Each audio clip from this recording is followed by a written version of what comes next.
संक्षिप्त महाभारत कर्ण पर्व। कर्ण के सेनापतित्व में युद्ध का आरंभ और भीम के द्वारा क्षेमधूर्ति का वध। नारायणं नमस्कृत्य नरं चैव नरोत्तमं देवीं सरस्वतीं व्यासं ततो जयमुदीरयेत्। अंतर्यामी नारायण स्वरूप भगवान श्री कृष्ण, उनके सखा नर रत्न अर्जुन, उनकी लीला प्रकट करने वाली भगवती सरस्वती और उसके वक्ता भगवान व्यास को नमस्कार करके आसुरी संपत्तियों का नाश करके अंतःकरण पर विजय प्राप्त कराने वाले महाभारत ग्रंथ का पाठ करना चाहिए। वैशंपायन जी कहते हैं, राजन, द्रोणाचार्य के मारे जाने से दुर्योधन आदि राजा बहुत घबरा गए। शोक से उनका उत्साह नष्ट हो गया। वे द्रोण के लिए अत्यंत अनुताप करते हुए अश्वत्थामा के पास आकर बैठे और कुछ देर तक शास्त्रीय युक्तियों से उसे आश्वासन देते रहे। फिर प्रदोष के समय अपने-अपने शिविर में चले गए। कर्ण, दुःशासन और शकुनी ने दुर्योधन के ही शिविर में वह रात व्यतीत की। सोते समय वे चारों ही पांडवों को दिए हुए कलेशों पर विचार करते रहे। पांडवों को जुए में जो कष्ट भोगने पड़े थे तथा द्रौपदी को जो भरी सभा में घसीट कर लाया गया था, वे सब बातें याद करके उन्हें बड़ा पश्चाताप हुआ। उनका चित्त बहुत अशांत हो गया। तत्पश्चात जब सबेरा हुआ तो सबने शास्त्रीय विधि के अनुसार अपना नित्य कर्म पूरा किया। फिर भाग्य पर भरोसा करके धैर्य धारण पूर्वक उन्होंने सेना को तैयार होने की आज्ञा दी और युद्ध के लिए निकल पड़े। दुर्योधन ने कर्ण का सेनापति के पद पर अभिषेक किया और दही, घी, अक्षत, स्वर्ण मुद्रा, गौ, सोना तथा बहुमूल्य वस्त्रों द्वारा उत्तम ब्राह्मणों की पूजा करके उनके आशीर्वाद प्राप्त किए। फिर सूत, मागध तथा बंधी जनों ने जय जयकार किया। इसी प्रकार पांडव भी प्रातः कृत्य समाप्त कर युद्ध का निश्चय करके शिविर से बाहर निकले। धृतराष्ट्र ने पूछा, संजय, अब तुम मुझे यह बताओ कि कर्ण ने सेनापति होने के बाद कौन सा कार्य किया? संजय ने कहा, महाराज, कर्ण की सम्मति जानकर दुर्योधन ने रणभेरी बजवाई और सेना को तैयार हो जाने की आज्ञा दी। उस समय बड़े-बड़े गजराजों, रथों, कवच बांधने वाले मनुष्यों तथा घोड़ों का कोलाहल बढ़ने लगा। कितने ही योद्धा उतावले होकर एक दूसरे को पुकारने लगे। इन सबकी मिली हुई ऊंची आवाज से आसमान गूंज उठा। इसी समय सेनापति कर्ण एक दमकते हुए रथ पर बैठा दिखाई पड़ा। उसके रथ पर श्वेत पताका फहरा रही थी। घोड़े भी सफेद थे। ध्वजा में सर्प का चिन्ह बना हुआ था। रथ के भीतर सैकड़ों तरकस, गदा, कवच, शतघ्नी, किंकिणी, शक्ति, शूल, तोमर और धनुष रखे हुए थे। कर्ण ने शंख बजाया और उसकी आवाज सुनते ही योद्धा उतावले होकर दौड़े। इस प्रकार कौरवों की बहुत बड़ी सेना को उसने शिविर से बाहर निकाला तथा पांडवों को जीतने की इच्छा से उसका मगर के आकार का एक व्यूह बनाकर रणभूमि की ओर कूच किया। उस मकर व्यूह के मुख के स्थान में स्वयं कर्ण उपस्थित हुआ।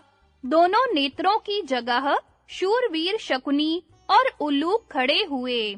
मस्तक भाग में अश्वत्थामा तथा कंठ देश में दुर्योधन के सभी भाई थे। व्यूह के मध्य भाग में बहुत बड़ी सेना से घिरा हुआ राजा दुर्योधन था। बाएं चरण के स्थान में कृतवर्मा खड़ा हुआ। उसके साथ रणोन्मत्त ग्वालों की नारायणी सेना भी थी। दाहिने चरण की जगह कृपाचार्य थे। उनके साथ महान धनुर्धर त्रिगर्तों और दक्षिणात्यों की सेना थी। वाम चरण के पिछले भाग में मद्र देशीय योद्धाओं को साथ लेकर राजा शल्य खड़े हुए। दाहिने चरण के पीछे राजा सुषेण था। उसके साथ 1000 रथियों और 300 हाथियों की सेना थी। व्यूह की पूंछ के स्थान में अपनी बहुत बड़ी सेना से घिरे हुए दोनों भाई चित्र और चित्रसेन थे। इस प्रकार व्यूह बनाकर कर्ण ने जब रणांगण की ओर कूच किया, तो धर्मराज युधिष्ठिर ने अर्जुन को देखकर कहा, पार्थ, देखो तो सही, कर्ण ने कौरव सेना की किस तरह मोर्चेबंदी की है। महारथी वीर कैसे इसकी रक्षा कर रहे हैं। धृतराष्ट्र की महासेना में जितने बड़े-बड़े वीर थे, वे सब प्राय मारे जा चुके हैं, अब थोड़े ही रह गए हैं। अतः मैं तो इसे तिनके के समान समझता हूँ। इस सेना में सूत पुत्र कर्ण ही एक महान धनुर्धर वीर है, जिसे देवता भी नहीं जीत सकते। महाबाहो, अब उस कर्ण को मार डालने से ही तुम्हारी विजय होगी और मेरे हृदय का कांटा भी निकल जाएगा। इसलिए तुम इच्छा अनुसार अपनी सेना की व्यूह रचना करो। भाई की बात सुनकर अर्जुन ने शत्रुओं के मुकाबले में अपनी सेना का अर्धचंद्राकार व्यूह बनाया। उसके वाम भाग में भीमसेन, दाहिने भाग में धृष्टद्युम्न तथा मध्य में राजा युधिष्ठिर और अर्जुन खड़े हुए। नकुल और सहदेव ये दोनों युधिष्ठिर के पीछे थे। पंचाल देशीय युधामन्यु और उत्तमौजा अर्जुन के पहियों की रक्षा में लग गए।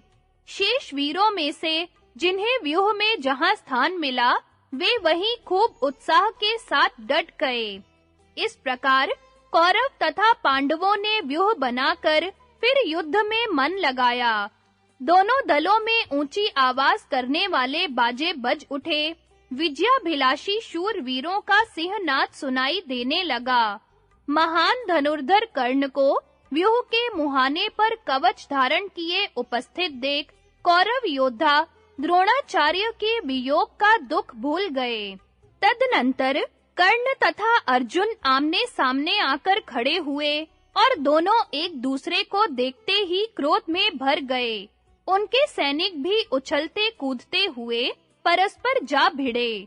फिर तो भयानक युद्ध छिड़ गया। हाथी, घोड़े और रथों के सवार तथा पैदल योद्धा एक दूसरे पर प्रहार करने लगे। वे अर्धचंद्र, भल्ल, क्षुरपर, तलवार, पट्टिश और फरसों से अपने प्रतिपक्षियों के मस्तक काटने लगे।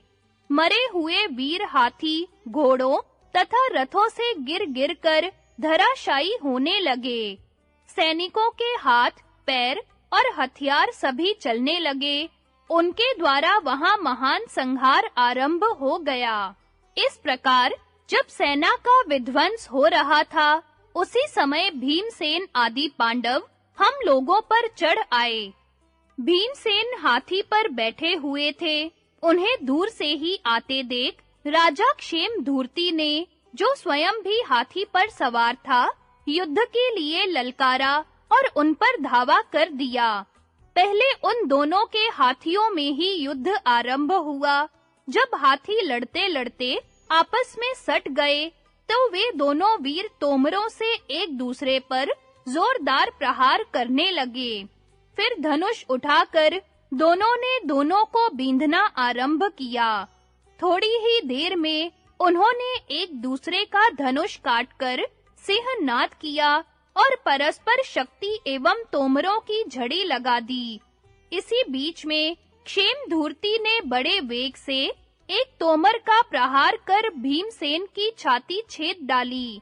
फिर गरजते हुए उसने 6 तोमर और मारे।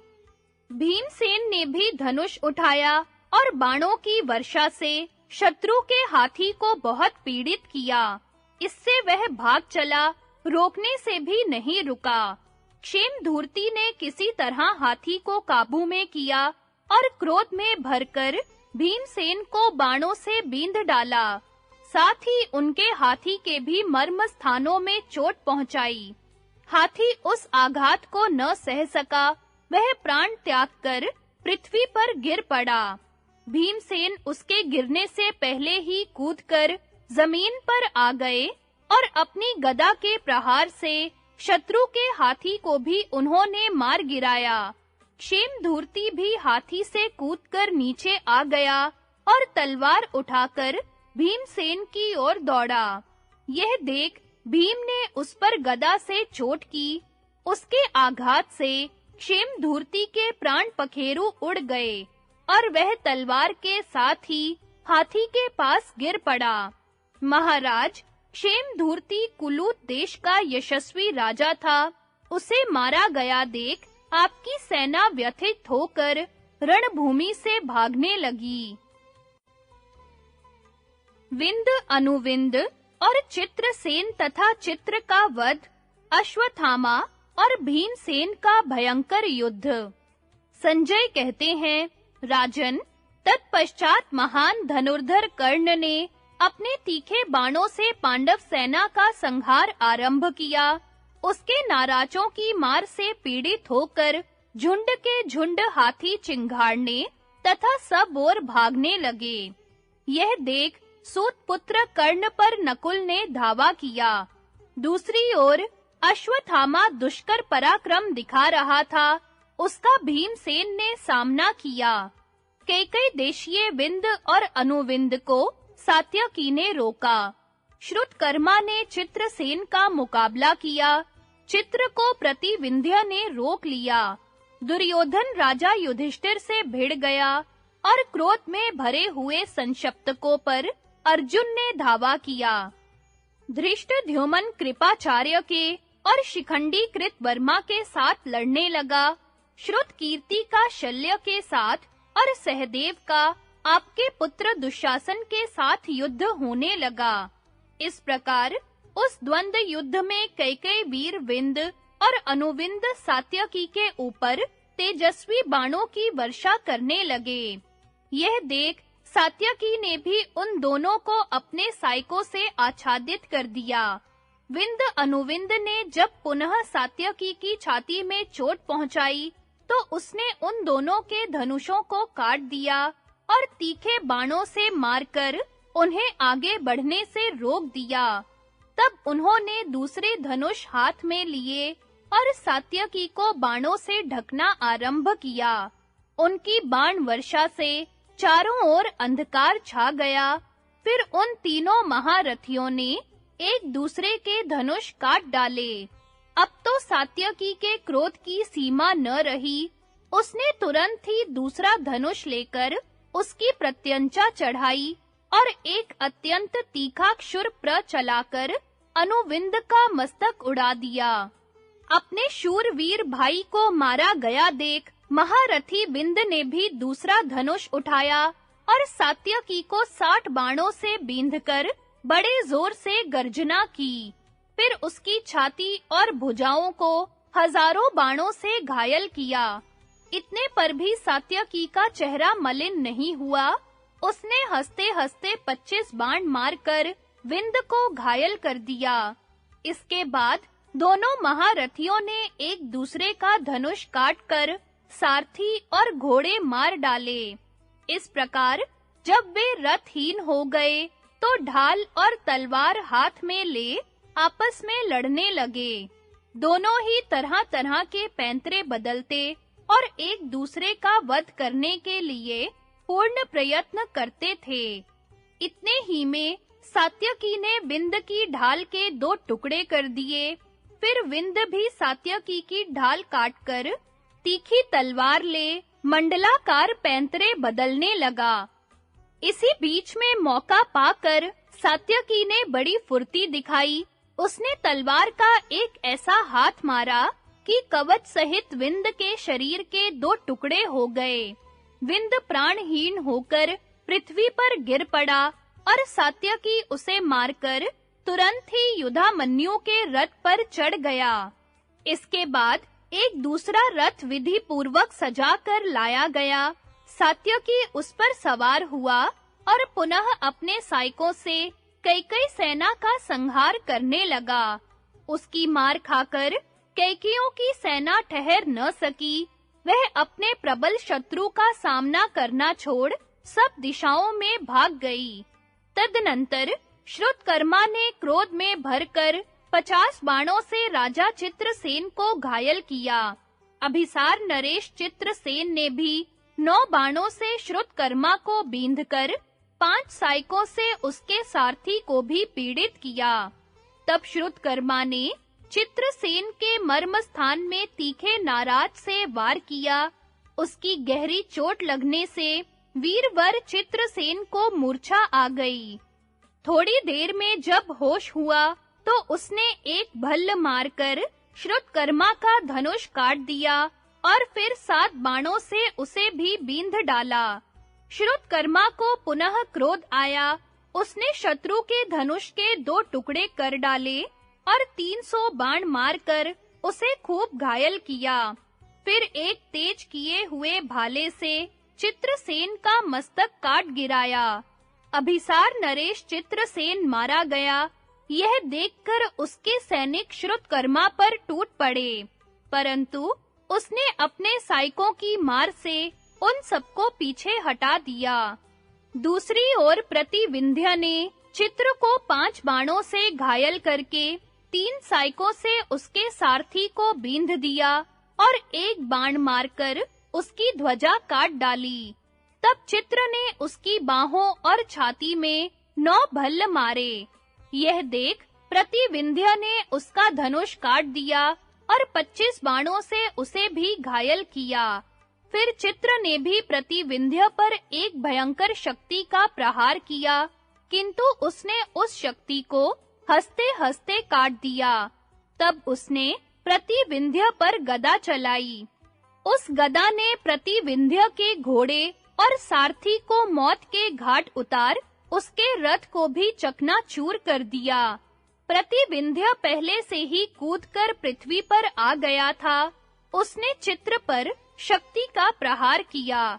शक्ति को अपने ऊपर आते देख चित्र ने उसे हाथ से पकड़ लिया और पुनः प्रतिविंध्य पर ही चलाया।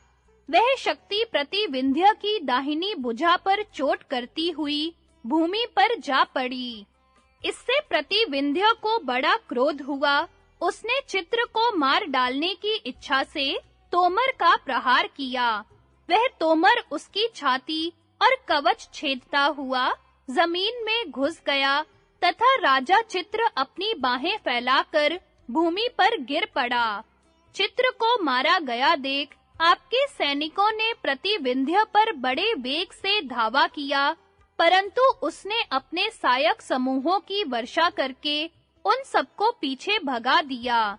उस समय जबकि कौरव सेना के समस्त योद्धा भागे जा रहे थे, केवल अश्वत्थामा ही महाबली भीमसेन का सामना करने के लिए आगे बढ़ा। फिर उन दोनों में घोर संग्राम होने लगा। अश्वत्थामा ने पहले एक बाण मारकर भीमसेन को बींध दिया, फिर 90 बाणों से उनके मर्म स्थानों में आघात किया। तब भीमसेन ने भी 1000 बाणों से द्रोण पुत्र को आच्छादित करके सिंह के समान गर्जना की, किंतु अश्वत्थामा ने अपने सायकों से भीमसेन के बाणों को रोक दिया और मुस्कुराते हुए उसने भीम के ललाट में एक नाराज मारा। यह देख भीम ने भी 3 नाराजों से अश्वत्थामा के ललाट को बींध डाला। तब द्रोण कुमार ने 100 बाण मारकर भीमसेन को पीड़ित किया, किंतु इससे भीम तनिक भी विचलित नहीं हुए। इसी प्रकार भीम ने भी अश्वत्थामा को तेज किए हुए 100 बाण मारे, परंतु वह डिग न सका। अब उसने बड़े-बड़े अस्त्रों का प्रयोग आरंभ किया और भीमसेन अपने अस्त्रों से उनका नाश करने लगे। इस तरह उन दोनों में भयंकर अस्त्र युद्ध छिड़ गया। उस समय भीमसेन और अश्वत्थामा के छोड़े हुए बाण आपस में टकराकर आपकी सेना के चारों ओर संपूर्ण दिशाओं में प्रकाश फैला रहे थे। सायकों से आच्छादित हुआ आकाश बड़ा भयंकर दिखाई देता था। बाणों के टकराने से आग पैदा होकर दोनों सेनाओं को दग्ध कर रही थी। उन दोनों वीरों का अद्भुत एवं अचिंत्य पराक्रम देख सिद्ध और चारणों के समुदायों को बड़ा विस्मय हो रहा था। देवता, सिद्ध तथा बड़े-बड़े ऋषि उन दोनों को शाबाशी दे रहे थे। वे दोनों महारथी मेघ के समान जान पड़ते थे। वे बाण रूपी जल को धारण किए शस्त्र रूपी बिजली की चमक से प्रकाशित हो रहे थे और बाणों की बौछार से एक दूसरे को ढक देते थे। दोनों ने दोनों की ध्वजा काटकर सारथी और घोड़ों को बींध डाला, फिर एक दूसरे को बाणों से घायल करने लगे। बड़े वेग से किए हुए परस्पर के आघात से जब वे अत्यंत घायल हो गए, तो अपने-अपने रथ के पिछले भाग में गिर पड़े। अश्वत्थामा का सारथी उसे मूर्छित जान रणभूमि से दूर हटा ले गया। भीम के सारथी ने भी उन्हें अचेत जानकर ऐसा ही किया। संशप्तकों और अश्वत्थामा के साथ अर्जुन का घोर संग्राम। अर्जुन के हाथ से दंडधार और दंड का वध। धृतराष्ट्र ने पूछा, संजय, अर्जुन का संशप्तकों तथा अश्वत्थामा के साथ किस प्रकार युद्ध हुआ? संजय ने कहा, महाराज सुनिए, संशप्तकों की सेना समुद्र के समान दुर्लंघ्य थी, तो भी अर्जुन ने उसमें प्रवेश कर तूफान सा खड़ा कर दिया। वे तेज किए हुए बाणों से कौरव वीरों के मस्तक काट-काट कर गिराने लगे। थोड़ी ही देर में वहां की जमीन पट गई और वहां पड़े हुए ढेर के ढेर मस्तक बिना नाल के कमल जैसे दिखाई देने लगे। हजारों बाणों की वर्षा करके उन्होंने रथों, हाथियों और घोड़ों को उनके सवारों सहित यमलोक भेज दिया। तीखे बाण मार-मार कर शत्रुओं के सारथी, ध्वजा, धनुष, बाण तथा रत्न जटित मुद्रिका से सुशोभित हाथों को भी काट गिराया। यह देख बड़े-बड़े योद्धा सांडों के समान हुंकारते हुए अर्जुन पर टूट पड़े और तीखे तीरों से उन्हें घायल करने लगे। उस समय अर्जुन और उन योद्धाओं में रोमांचकारी संग्राम आरंभ हो गया। अर्जुन पर सब ओर से अस्त्रों की वर्षा हो रही थी, तो भी वे अपने अस्त्रों से उसका निवारण करके बाणों से मार-मार कर शत्रुओं के प्राण लेने लगे। जैसे हवा बादलों को छिन्न-भिन्न कर देती है, उसी प्रकार वे विपक्षियों के रथों की धज्जियां उड़ा रहे थे। उस समय अर्जुन अकेले होने पर भी 1000 महारथियों के समान पराक्रम दिखा रहे थे। उनका यह पुरुषार्थ देख देवता, सिद्ध, ऋषि और चारण भी उनकी प्रशंसा करने लगे। देवताओं ने दुंदुभी बजाई और अर्जुन तथा श्री कृष्ण पर फूलों की वर्षा की। फिर वहां इस प्रकार आकाशवाणी हुई, जिन्होंने चंद्रमा की कांति, अग्नि की दीप्ति, वायु का बल और सूर्य का प्रताप धारण किया है, वे ही ये श्री कृष्ण और अर्जुन रणभूमि में विराज रहे हैं। एक रथ पर बैठे हुए ये दोनों वीर ब्रह्मा तथा शंकर की भांति अजेय हैं। ये संपूर्ण प्राणियों से श्रेष्ठ नर और नारायण हैं। इस आश्चर्यमय वृत्तांत को देख और सुनकर भी अश्वत्थामा ने युद्ध के लिए भली भांति तैयार हो श्री कृष्ण तथा अर्जुन पर धावा किया। उसने श्री कृष्ण को 60 तथा अर्जुन को 3 बाण मारे। तब अर्जुन ने क्रोध में भरकर 3 बाणों से उसका धनुष काट दिया। यह देख उसने दूसरा अत्यंत भयंकर धनुष हाथ में लिया और श्री कृष्ण पर 300 तथा अर्जुन पर 1000 बाणों का प्रहार किया।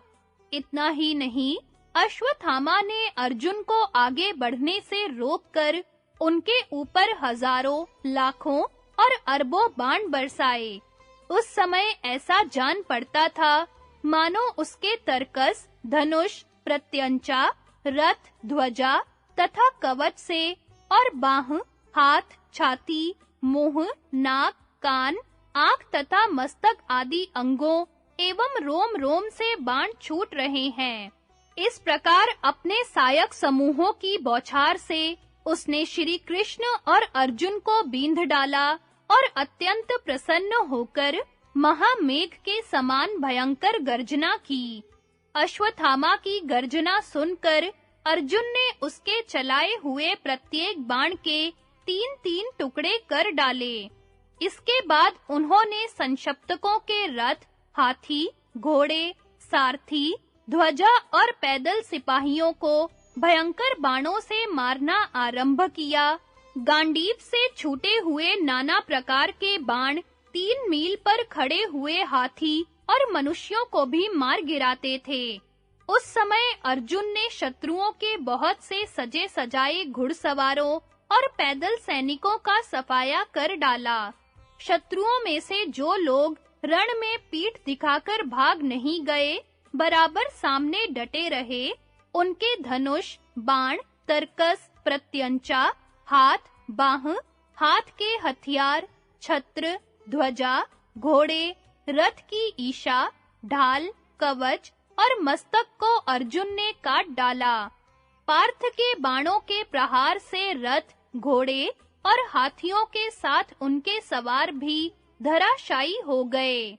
यह देख अंग, बंग, कलिंग और निषाद देशों के वीर अर्जुन को मार डालने की इच्छा से हाथियों पर सवार हो वहां चढ़ आए, किंतु अर्जुन ने उनके हाथियों के कवच, मर्मस्थान, सूंड, महावत, ध्वजा और पताका आदि को काट डाला। इससे वे हाथी वज्र के मारे हुए पर्वत शिखर की भांति जमीन पर ढह पड़े। इसी बीच में अश्वत्थामा ने अपने धनुष पर 10 बाण चढ़ाए और मानो एक ही बाण छोड़ा हो, इस प्रकार उन 10 को एक ही साथ छोड़ दिया। उनमें से 5 बाणों ने तो अर्जुन को घायल किया और 5 ने श्री कृष्ण को क्षत विक्षत कर दिया। उन दोनों के शरीर से खून की धारा बहने लगी। उनका इस प्रकार पराभव देखकर सबने यही माना कि अब वे मारे गए। उस समय भगवान श्री कृष्ण ने कहा, अर्जुन, ढिलाई क्यों कर रहे हो? मारो इसे। जैसे चिकित्सा न करने पर रोग बढ़कर कष्टदायक हो जाता है, उसी प्रकार लापरवाही करने से यह शत्रु भी प्रबल होकर महान दुखदाई हो जाएगा। बहुत अच्छा कहकर अर्जुन ने भगवान की आज्ञा स्वीकार की और सावधान होकर उन्होंने अश्वत्थामा की बाह, छाती, सिर और जंघा को बाणों से छेद डाला। फिर घोड़ों की बागडोर काटकर उन्हें बाणों से बींधना आरंभ किया। घोड़े घबराकर भागे और अश्वत्थामा को रणभूमि से दूर हटा ले गए। अश्वत्थामा अर्जुन के बाणों से इतना घायल हो चुका था कि फिर लौटकर उनसे लड़ने की उसकी हिम्मत नहीं हुई। थोड़ी देर तक घोड़ों को रोककर उसने आराम किया और फिर कर्ण की सेना में प्रवेश कर गया। तदनंतर श्री कृष्ण और अर्जुन संशप्तकों का सामना करने चल दिए। इसी समय उत्तर की ओर पांडव सेना में बड़े जोर का आर्तनाद सुनाई पड़ा। वहां दंडधार पांडवों की चतुरंगिणी सेना का संहार कर रहा था। यह देख भगवान कृष्ण ने रथ को लौटाकर उधर ही घुमा दिया और अर्जुन से कहा, मगध देश का राजा दंडधार बड़ा पराक्रमी है। वह कहीं भी अपना सानी नहीं रखता।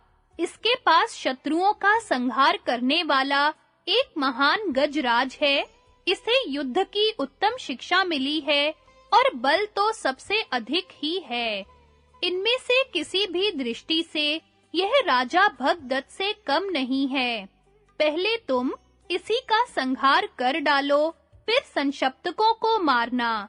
इतना कहकर भगवान ने अर्जुन को दंडधार के निकट पहुंचा दिया। वह काले लोहे के कवच पहने हुए घुड़सवारों और पैदल सैनिकों को अपने मदोन्मत्त गजराज के द्वारा गिराकर कुचलवा रहा था। वहां पहुंचते ही श्री कृष्ण को 12 और अर्जुन को 16 बाण मारकर दंडधार ने उनके घोड़ों को भी 3-3 बाणों से घायल किया। इसके बाद वह बारंबार हंसने और गर्जने लगा। तब अर्जुन ने भल्लों से उसके धनुष बाण प्रत्यंचा और ध्वजा को काट दिया। इससे कुपित हो दंडधार ने श्री कृष्ण और अर्जुन को घबराहट में डालने की इच्छा से अपने मदोन्मत्त गजराज को उनकी ओर बढ़ाया और तोमरों से उन दोनों पर वार किया। यह देख पांडुनंदन अर्जुन ने 3 क्षुर चलाकर उसकी दोनों भुजाओं और मस्तक को एक ही साथ काट डाला। इसके बाद उसके हाथी को भी 100 बाण मारे। उनकी चोट से पीड़ित होकर हाथी जोर-जोर से चिंघाड़ने लगा और चक्कर काटता तथा लड़खड़ाता हुआ इधर-उधर भागने लगा। अंत में ठोकर खाकर वह महावत के साथ ही गिरा और मर गया। युद्ध में दंडधार के मारे जाने पर उसका भाई दंड श्री कृष्ण और अर्जुन का वध करने के लिए चढ़ आया। आते ही वह श्री कृष्ण को 3 और अर्जुन को तेज किए हुए 5 तोमर मारकर भीषण गर्जना करने लगा। तब अर्जुन ने उसकी दोनों बाहें काट डाली और उसके मस्तक पर एक अर्धचंद्राकार बाण मारा। उसकी चोट से दंड का मस्तक कटकर हाथी पर से जमीन पर जा पड़ा। इसके बाद उन्होंने दंड के हाथी को भी बाणों से विदीर्ण कर डाला।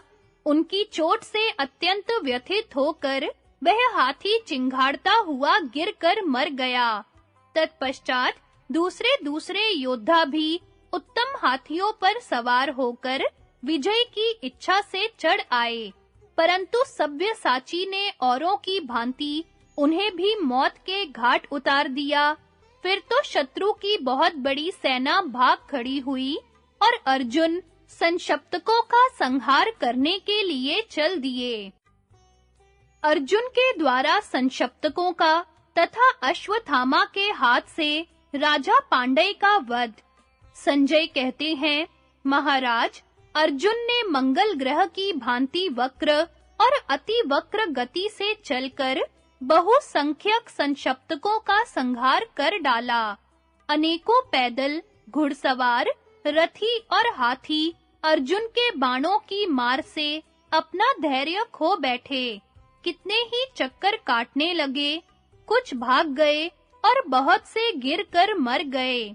उन्होंने भल्ल, क्षुर, अर्धचंद्र तथा वत्सदंत आदि अस्त्रों से अपने शत्रुओं के घोड़े, सारथी, ध्वजा, धनुष, बाण, हाथ के हथियार, भुजाएं और मस्तक काट गिराए।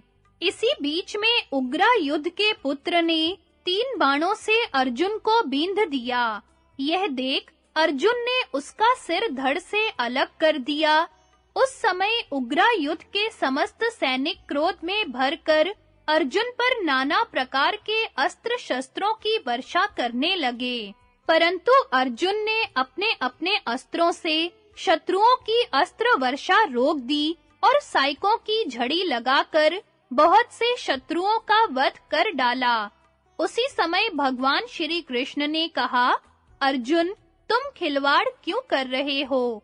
इन संशप्तकों का अंत करके अब कर्ण का वध करने के लिए शीघ्र तैयार हो जाओ। अच्छा, ऐसा ही करता हूँ। यह कहकर अर्जुन ने शेष संशप्तकों का संहार आरंभ किया। अर्जुन इतनी शीघ्रता से बाण हाथ में लेते, संधान करते और छोड़ते थे कि बहुत सावधानी से देखने वाले भी उनकी इन सब बातों को देख नहीं पाते थे। अर्जुन का हस्त लाघव देख स्वयं भगवान श्री कृष्ण भी आश्चर्य में पड़ गए। उन्होंने अर्जुन से कहा, पार्थ, इस पृथ्वी पर दुर्योधन के कारण राजाओं का यह महाभयंकर संहार हो रहा है।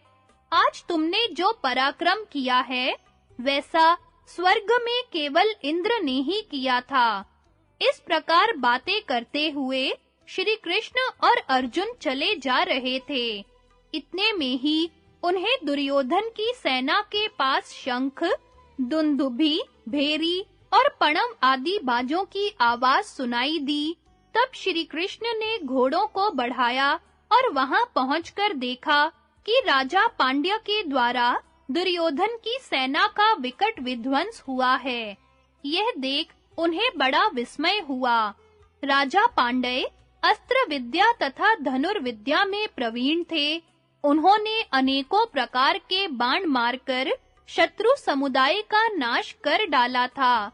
शत्रुओं के प्रधान वीरों ने उन पर जो अस्त्र छोड़े थे, उन सबको अपने सायकों से काटकर वे उन वीरों को यमलोक भेज चुके थे। धृतराष्ट्र ने कहा, संजय, अब तुम मुझसे राजा पांडय के पराक्रम, अस्त्र शिक्षा, प्रभाव और बल का वर्णन करो। संजय ने कहा, महाराज, आप जिन्हें श्रेष्ठ महारथी मानते हैं, उन सबको राजा पांडय अपने पराक्रम के सामने तुच्छ गिनते थे। अपने साथ भीष्म और द्रोण की समानता बतलाना भी उन्हें बर्दाश्त नहीं होता था। श्री कृष्ण और अर्जुन से किसी भी बात में वे अपने को कम नहीं समझते थे। इस प्रकार पांडय समस्त राजाओं तथा संपूर्ण अस्त्रधारियों में श्रेष्ठ थे। वे कर्ण की सेना का संहार कर रहे थे। उन्होंने संपूर्ण योद्धाओं को छिन्न-भिन्न कर दिया। हाथियों और उनके सवारों को पताका, ध्वजा और अस्त्रों से हीन करके पादरक्षकों सहित मार डाला। पुलिंद, खस, बाहलीक, निषाद, आंध्र, कुंतल, दाक्षिणात्य और भोज देशीय शूरवीरों को शस्त्रहीन तथा कवच शून्य करके उन्होंने मौत के घाट उतार दिया। इस प्रकार उन्हें कौरवों की चतुरंगिणी सेना का नाश करते देख अश्वत्थामा उनका सामना करने के लिए आया। उसने राजा पांडे के ऊपर पहले प्रहार किया, तब उन्होंने एक कर्णी नामक बाण मारकर अश्वत्थामा को बींध डाला। इसके बाद अश्वत्थामा ने मर्म स्थानों को विदीर्ण कर देने वाले अत्यंत भयंकर बाण हाथ में लिए और राजा पांडे के ऊपर हंसते-हंसते उनका प्रहार किया।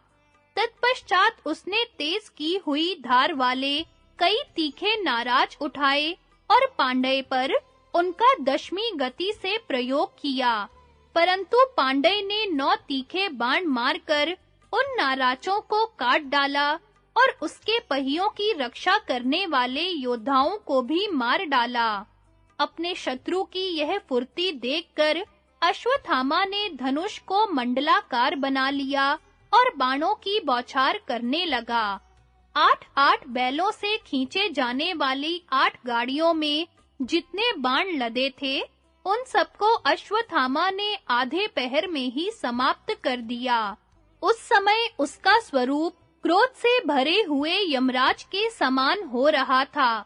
जिन लोगों ने उसे देखा, वे प्राय होश हवास खो बैठे।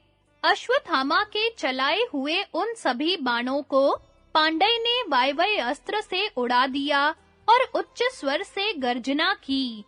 तब द्रोण कुमार ने उनकी ध्वजा काटकर चारों घोड़ों और सारथी को यमलोक भेज दिया तथा अर्धचंद्राकार बाण से धनुष काटकर रथ की भी धज्जियां उड़ा दी।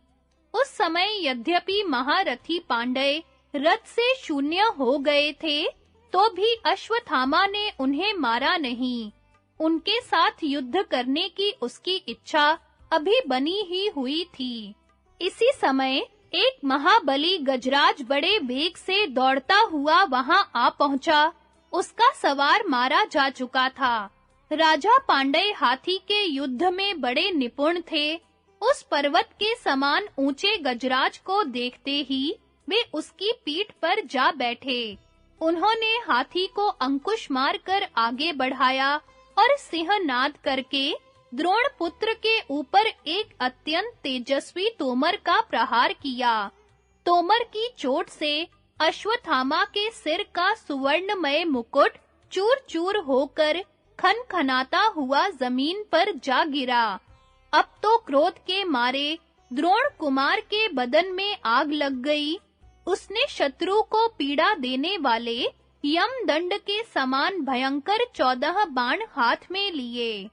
उनमें से 5 बाणों से तो उसने हाथी को पैरों से लेकर सूंड तक बींध डाला, 3 से राजा की दोनों भुजाओं और मस्तक को काट गिराया तथा शेष 6 बाणों से पांडे के अनुयायी 6 महारथियों को यमलोक पठाया।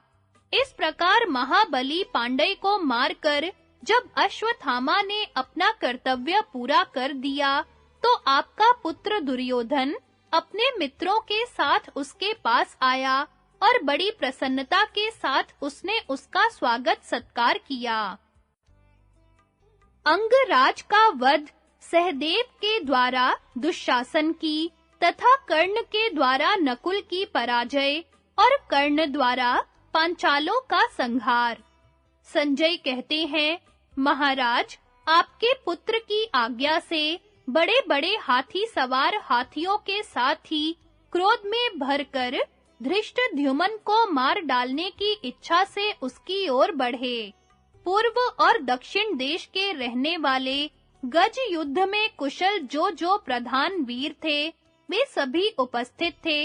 इनके सिवा अंग, बंग, पुंड्र, मगध, मेकल, कोसल, मद्र, दशार्ण, निषद और कलिंग देशीय योद्धा भी जो हस्ती युद्ध में निपुण थे, वहां आए। ये सब लोग पांचालों की सेना पर बाण, तोमर और नाराजों की वर्षा करते हुए आगे बढ़े।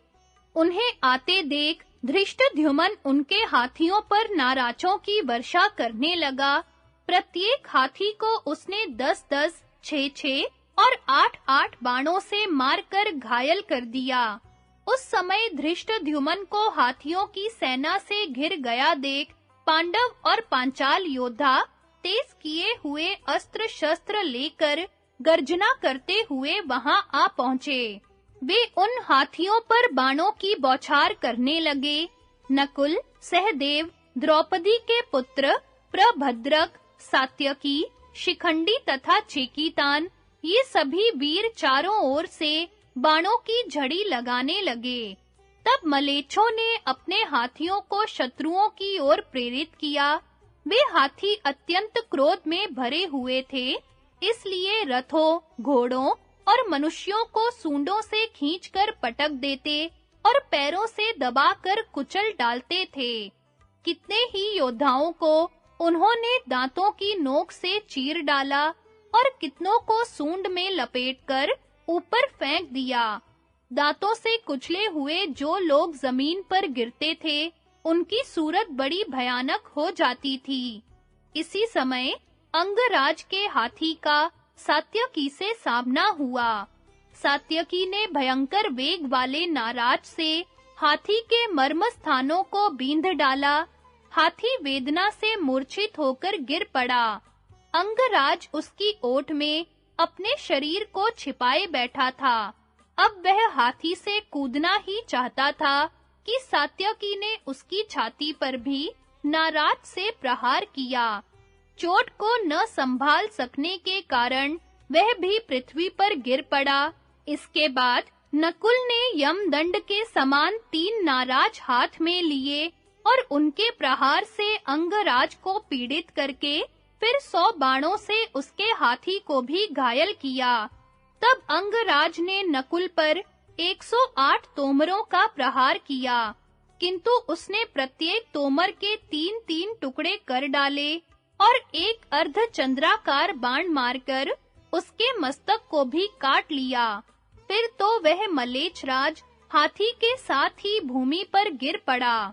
इस प्रकार अंगदेशीय राजकुमार के मारे जाने पर वहां के महावत क्रोध में भर गए और हाथियों सहित नकुल पर चढ़ आए। उनके साथ ही मेकल, उत्कल, कलिंग, निषद तथा ताम्रलिप्त आदि देशों के योद्धा भी नकुल को मार डालने की इच्छा से उस पर बाणों और तोमरों की वर्षा करने लगे। उन सबके अस्त्रों की बौछार से नकुल को ढक गया देख पांडव, पांचाल और सोमक क्षत्रिय बड़े क्रोध में भरकर वहां आ पहुंचे। फिर तो पांडव पक्ष के रथी वीरों का उन हाथियों के साथ घोर युद्ध होने लगा। उन्होंने बाणों की झड़ी लगा दी और हजारों तोमरों का वार किया। उनकी मार से हाथियों के कुंभस्थल फूट गए, मर्म स्थानों में घाव हो गया, दांत टूट गए और उनकी सारी सजावट बिगड़ गई। उनमें से 8 बड़े-बड़े गजराजों को सहदेव ने 64 बाण मारे। जिनकी चोट से पीड़ित हो वे हाथी अपने सवारों सहित गिरकर मर गए। महाराज, सहदेव जब क्रोध में भरकर आपकी सेना को भस्मसात कर रहा था, उसी समय दुशासन उसके मुकाबले में आ गया। आते ही उसने सहदेव की छाती में 3 बाण मारे। तब सहदेव ने 70 नाराजों से दुशासन को तथा 3 से उसके सारथी को बींध डाला। यह देख दुशासन ने सहदेव का धनुष काटकर उसकी छाती और भुजाओं में 73 बाण मारे। अब तो सहदेव के क्रोध की सीमा न रही। उसने बड़ी फुर्ती से दुशासन के रथ पर तलवार का वार किया। वह तलवार प्रत्यंचा सहित उसके धनुष को काटकर जमीन पर गिर पड़ी। फिर सहदेव ने दूसरा धनुष लेकर दुशासन पर प्राणांतकारी बाण छोड़ा, किंतु उसने तीखी धार वाली तलवार से उसके 2 टुकड़े कर डाले और सहदेव को घायल करके उसके सारथी को भी 9 बाण मारे। इससे सहदेव का क्रोध बहुत बढ़ गया और उसने काल के समान विकराल बाण हाथ में लेकर उसे आपके पुत्र पर चला दिया। वह बाण दुशासन का कवच छेद कर शरीर को विदीर्ण करता हुआ जमीन में घुस गया। इससे आपका पुत्र बेहोश हो गया। यह देख सारथी तीखे बाणों की मार सहता हुआ अपने रथ को रणभूमि से दूर हटा ले गया। इस प्रकार दुशासन को परास्त करके सहदेव ने दुर्योधन की सेना पर दृष्टि डाली और उसका सब ओर से संहार आरंभ कर दिया। दूसरी ओर नकुल भी कौरव सेना को पीछे भगा रहा था। यह देख कर्ण क्रोध में भरा हुआ वहां आया और नकुल को रोककर सामना करने लगा। उसने नकुल का धनुष काटकर उसे 30 बाणों से घायल किया। तब नकुल ने भी दूसरा धनुष लेकर कर्ण को 70 और उसके सारथी को 3 बाण मारे। फिर एक शूरप्र से कर्ण के धनुष को काटकर उस पर 300 बाणों का प्रहार किया। नकुल के द्वारा कर्ण को इस तरह पीड़ित होते देख सभी रथियों को बड़ा आश्चर्य हुआ। देवता भी अत्यंत विस्मित हो गए। तदनंतर कर्ण ने दूसरा धनुष उठाया और नकुल के गले की हंसली पर 5 बाण मारे। तब नकुल ने भी 7 बाणों से कर्ण को बींधकर उसके धनुष का एक किनारा काट गिराया। कर्ण ने पुनः दूसरा धनुष लिया और नकुल के चारों ओर की दिशाएं बाणों से आच्छादित कर दी। किंतु महारथी नकुल ने कर्ण के छोड़े हुए उन सभी बाणों को काट डाला। उस समय सायक समूहों से भरा हुआ आकाश ऐसा जान पड़ता था मानो उसमें टिड्डियां छा रही हों। उन दोनों के बाणों से आकाश का मार्ग रुक गया था। अंतरिक्ष की कोई भी वस्तु उस समय जमीन पर नहीं पड़ती थी। उन दोनों महारथियों के दिव्य बाणों से जब दोनों ओर की सेनाएं नष्ट होने लगी, तो सभी योद्धा उनके बाणों के गिरने के स्थान से दूर हट गए और दर्शकों की भांति खड़े होकर तमाशा देखने लगे। जब सब लोग वहां से दूर हो गए, तो वे दोनों महारथी परस्पर बाणों की बौछार से एक दूसरे को चोट पहुंचाने लगे। कर्ण ने हंसते-हंसते उस युद्ध में बाणों का जाल सा फैला दिया। उसने सैकड़ों और हजारों बाणों का प्रहार किया। जैसे बादलों की घटा घिर आने पर उसकी छाया से अंधकार सा हो जाता है, वैसे ही कर्ण के बाणों से अंधेरा सा छा गया। इसके बाद कर्ण ने नकुल का धनुष काट दिया और मुस्कुराते हुए उसके सारथी को भी रथ से मार गिराया। फिर तेज किए हुए 4 बाणों से उसके चारों घोड़ों को तुरंत यमलोक भेज दिया। तत्पश्चात अपने बाणों की मार से उसने नकुल के दिव्य रथ के तिल के समान टुकड़े करके उसकी धज्जियां उड़ा दी।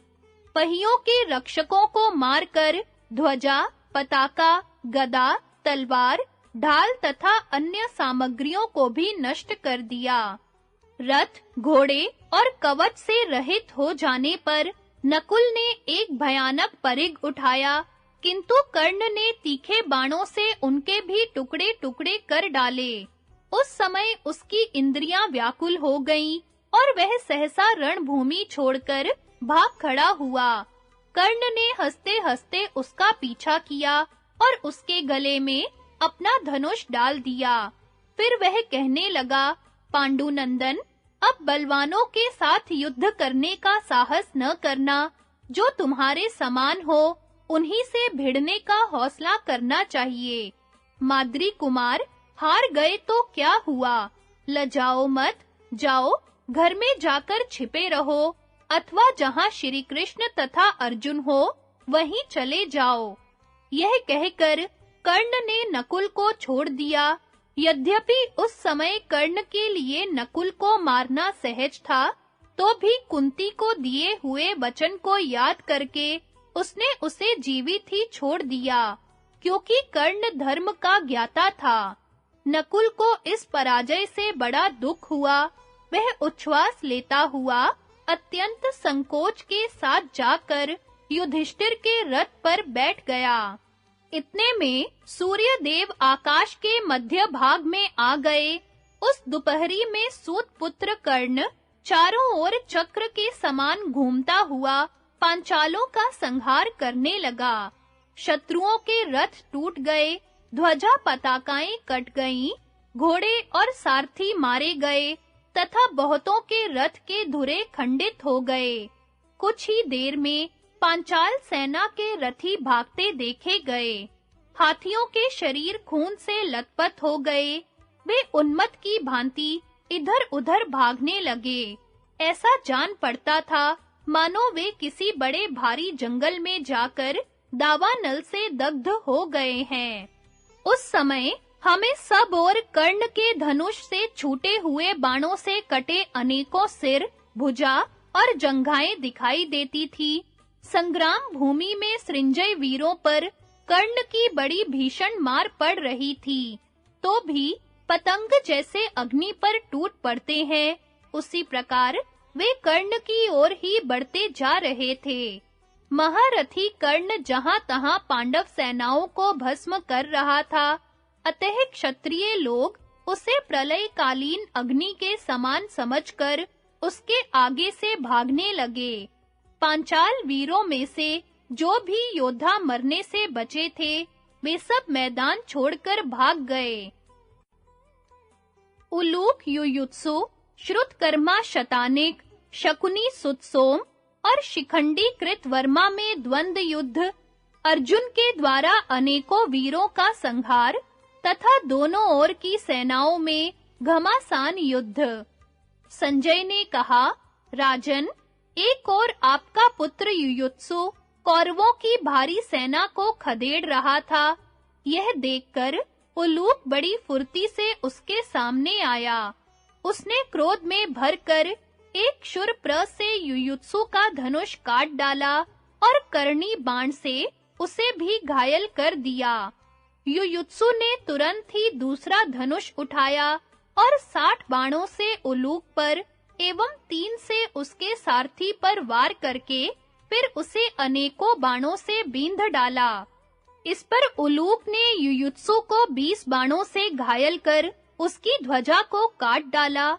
एक भल्ल से उसके सारथी का सिर उड़ा दिया, चारों घोड़ों को धराशायी कर दिया और फिर 5 बाणों से उसे भी बींध डाला। महाबली उलूक के प्रहार से युयुत्सु बहुत ही घायल हो गया और एक दूसरे रथ पर चढ़कर तुरंत ही वहां से भाग गया। इस प्रकार युयुत्सु को परास्त करके उलूक झटपट पांचाल और सृंजय वीरों की ओर चला गया।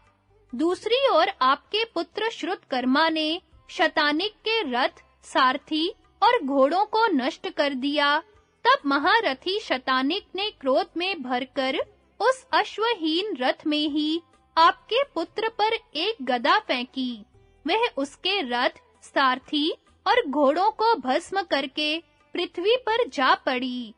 इस प्रकार ये दोनों ही वीर रथहीन होकर एक दूसरे की ओर देखते हुए रण आंगन से खिसक गए। इसी समय शकुनी ने अत्यंत पैने बाणों से सुत सोम को घायल कर दिया, किंतु इससे वह तनिक भी विचलित नहीं हुआ। उसने अपने पिता के परम शत्रु को सामने देखकर उसे हजारों बाणों से आच्छादित कर दिया, किंतु शकुनी ने दूसरे बाण छोड़कर उसके सभी तीरों को काट डाला। इसके बाद उसने सुत सोम के सारथी, ध्वजा और घोड़ों को भी तिल-तिल करके काट डाला। तब सुत सोम अपना श्रेष्ठ धनुष लेकर रथ से कूदकर पृथ्वी पर खड़ा हो गया और बाणों की वर्षा करके आपके साले के रथ को आच्छादित करने लगा। किंतु शकुनी ने अपने बाणों की बौछार से उन सब बाणों को नष्ट कर दिया। फिर अनेकों तीखे तीरों से उसने सुत सोम के धनुष और तरकसों को भी काट डाला। अब सुत सोम एक तलवार लेकर भ्रांत, उद्भ्रांत, आविद्ध, आप्लुत, प्लुत, सृत, संपात और समुदीर्ण आदि 14 गतियों से उसे सब ओर घुमाने लगा। इस समय उस पर जो बाण छोड़ा जाता था, उसे ही वह तलवार से काट डालता था। इस पर शकुनी ने अत्यंत कुपित होकर उस पर सर्पों के समान विषैले बाणों की वर्षा आरंभ कर दी, परंतु सुत सोम ने अपने शस्त्र कौशल और पराक्रम से उन सबको काट डाला। इसी समय शकुनी ने एक पैने बाण से उसकी तलवार के 2 टुकड़े कर दिए। सुत सोम ने अपने हाथ में रहे हुए तलवार के आधे भाग को ही शकुनी पर खींचकर मारा। वह उसके धनुष और धनुष की डोरी को काटकर पृथ्वी पर जा पड़ा। इसके बाद वह फुर्ती से श्रुत कीर्ति के रथ पर चढ़ गया तथा शकुनी भी एक दूसरा भयानक धनुष लेकर अनेकों शत्रुओं का संहार करता हुआ दूसरे स्थान पर पांडवों की सेना के साथ संग्राम करने लगा। दूसरी ओर शिखंडी कृतवर्मा से भिड़ा हुआ था। उसने उसकी हंसली में 5 तीक्ष्ण बाण मारे। इस पर महारथी कृतवर्मा ने क्रोध में भरकर उस पर 60 बाण छोड़े और फिर हंसते-हंसते एक बाण से उसका धनुष काट डाला। महाबली शिखंडी ने तुरंत ही दूसरा धनुष ले लिया और उससे कृतवर्मा पर अत्यंत तीक्ष्ण 90 बाण छोड़े। वे उसके कवच से टकराकर नीचे गिर गए। तब उसने एक पैने बाण से कृतवर्मा का धनुष काट डाला तथा उसकी छाती और भुजाओं पर 80 बाण छोड़े। इससे उसके सब अंगों से रुधिर बहने लगा। अब कृतवर्मा ने दूसरा धनुष उठाया और अनेकों तीखे बाणों से शिखंडी के कंधों पर प्रहार किया। इस प्रकार वे दोनों वीर एक दूसरे को घायल करके लहूलुहान हो रहे थे तथा दोनों ही एक दूसरे के प्राण लेने पर तुले हुए थे। इसी समय कृतवर्मा ने शिखंडी का प्राणांत करने के लिए एक भयंकर बाण छोड़ा। उसकी चोट से वह तत्काल मूर्छित हो गया और विवल होकर अपनी ध्वजा के डंडे के सहारे बैठ गया। यह देखकर उसका सारथी उसे तुरंत ही रणभूमि से हटा ले गया। इससे पांडवों की सेना के पैर उखड़ गए और वह इधर-उधर भागने लगी। महाराज, इस समय अर्जुन आपकी सेना का संहार कर रहे थे। आपकी ओर से त्रिगर्त, शिबी, कौरव, शाल्व, संशप्तक और नारायणी सेना के वीर उनसे टक्कर ले रहे थे। सत्यसेन, चंद्रदेव, मित्रदेव, सुतंजय, सौश्रुति, चित्रसेन, मित्रवर्मा और भाइयों से घिरा हुआ त्रिगर्तराज, ये सभी वीर संग्राम भूमि में अर्जुन पर तरह-तरह के बाण समूहों की वर्षा कर रहे थे। योद्धा लोग अर्जुन से सैकड़ों और हजारों की संख्या में टक्कर लेकर लुप्त हो जाते थे। इसी समय उन पर सत्यसेन ने 3, मित्रदेव ने 63, चंद्रदेव ने 7, मित्रवर्मा ने 73, सौश्रुति ने 7, शत्रुंजय ने 20 और सुशर्मा ने 9 बाण छोड़े। इस प्रकार संग्राम भूमि में अनेकों योद्धाओं के बाणों से बिंधकर अर्जुन ने बदले में उन सभी राजाओं को घायल कर दिया। उन्होंने 7 बाणों से सौश्रुति को, 3 से सत्यसेन को, 20 से शत्रुंजय को, 8 से चंद्रदेव को, 100 से मित्रदेव को, 3 से श्रुतसेन को, 9 से मित्रवर्मा को और 8 से सुशर्मा को बींधकर अनेकों तीखे बाणों से शत्रुंजय को मार डाला। सौश्रुति का सिर धड़ से अलग कर दिया। इसके बाद फौरन ही चंद्रदेव को अपने बाणों से यमराज के घर भेज दिया और फिर 5-5 बाणों से दूसरे महारथियों को आगे बढ़ने से रोक दिया। इसी समय सत्यसेन ने क्रोध में भरकर श्री कृष्ण पर एक विशाल तोमर फेंका और बड़ी भीषण गर्जना की।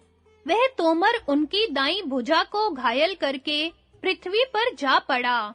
इस प्रकार श्री कृष्ण को घायल हुआ देख महारथी अर्जुन ने अपने तीखे बाणों से सत्यसेन की गति रोककर फिर उसका कुंडल मंडित विशाल मस्तक धड़ से अलग कर दिया।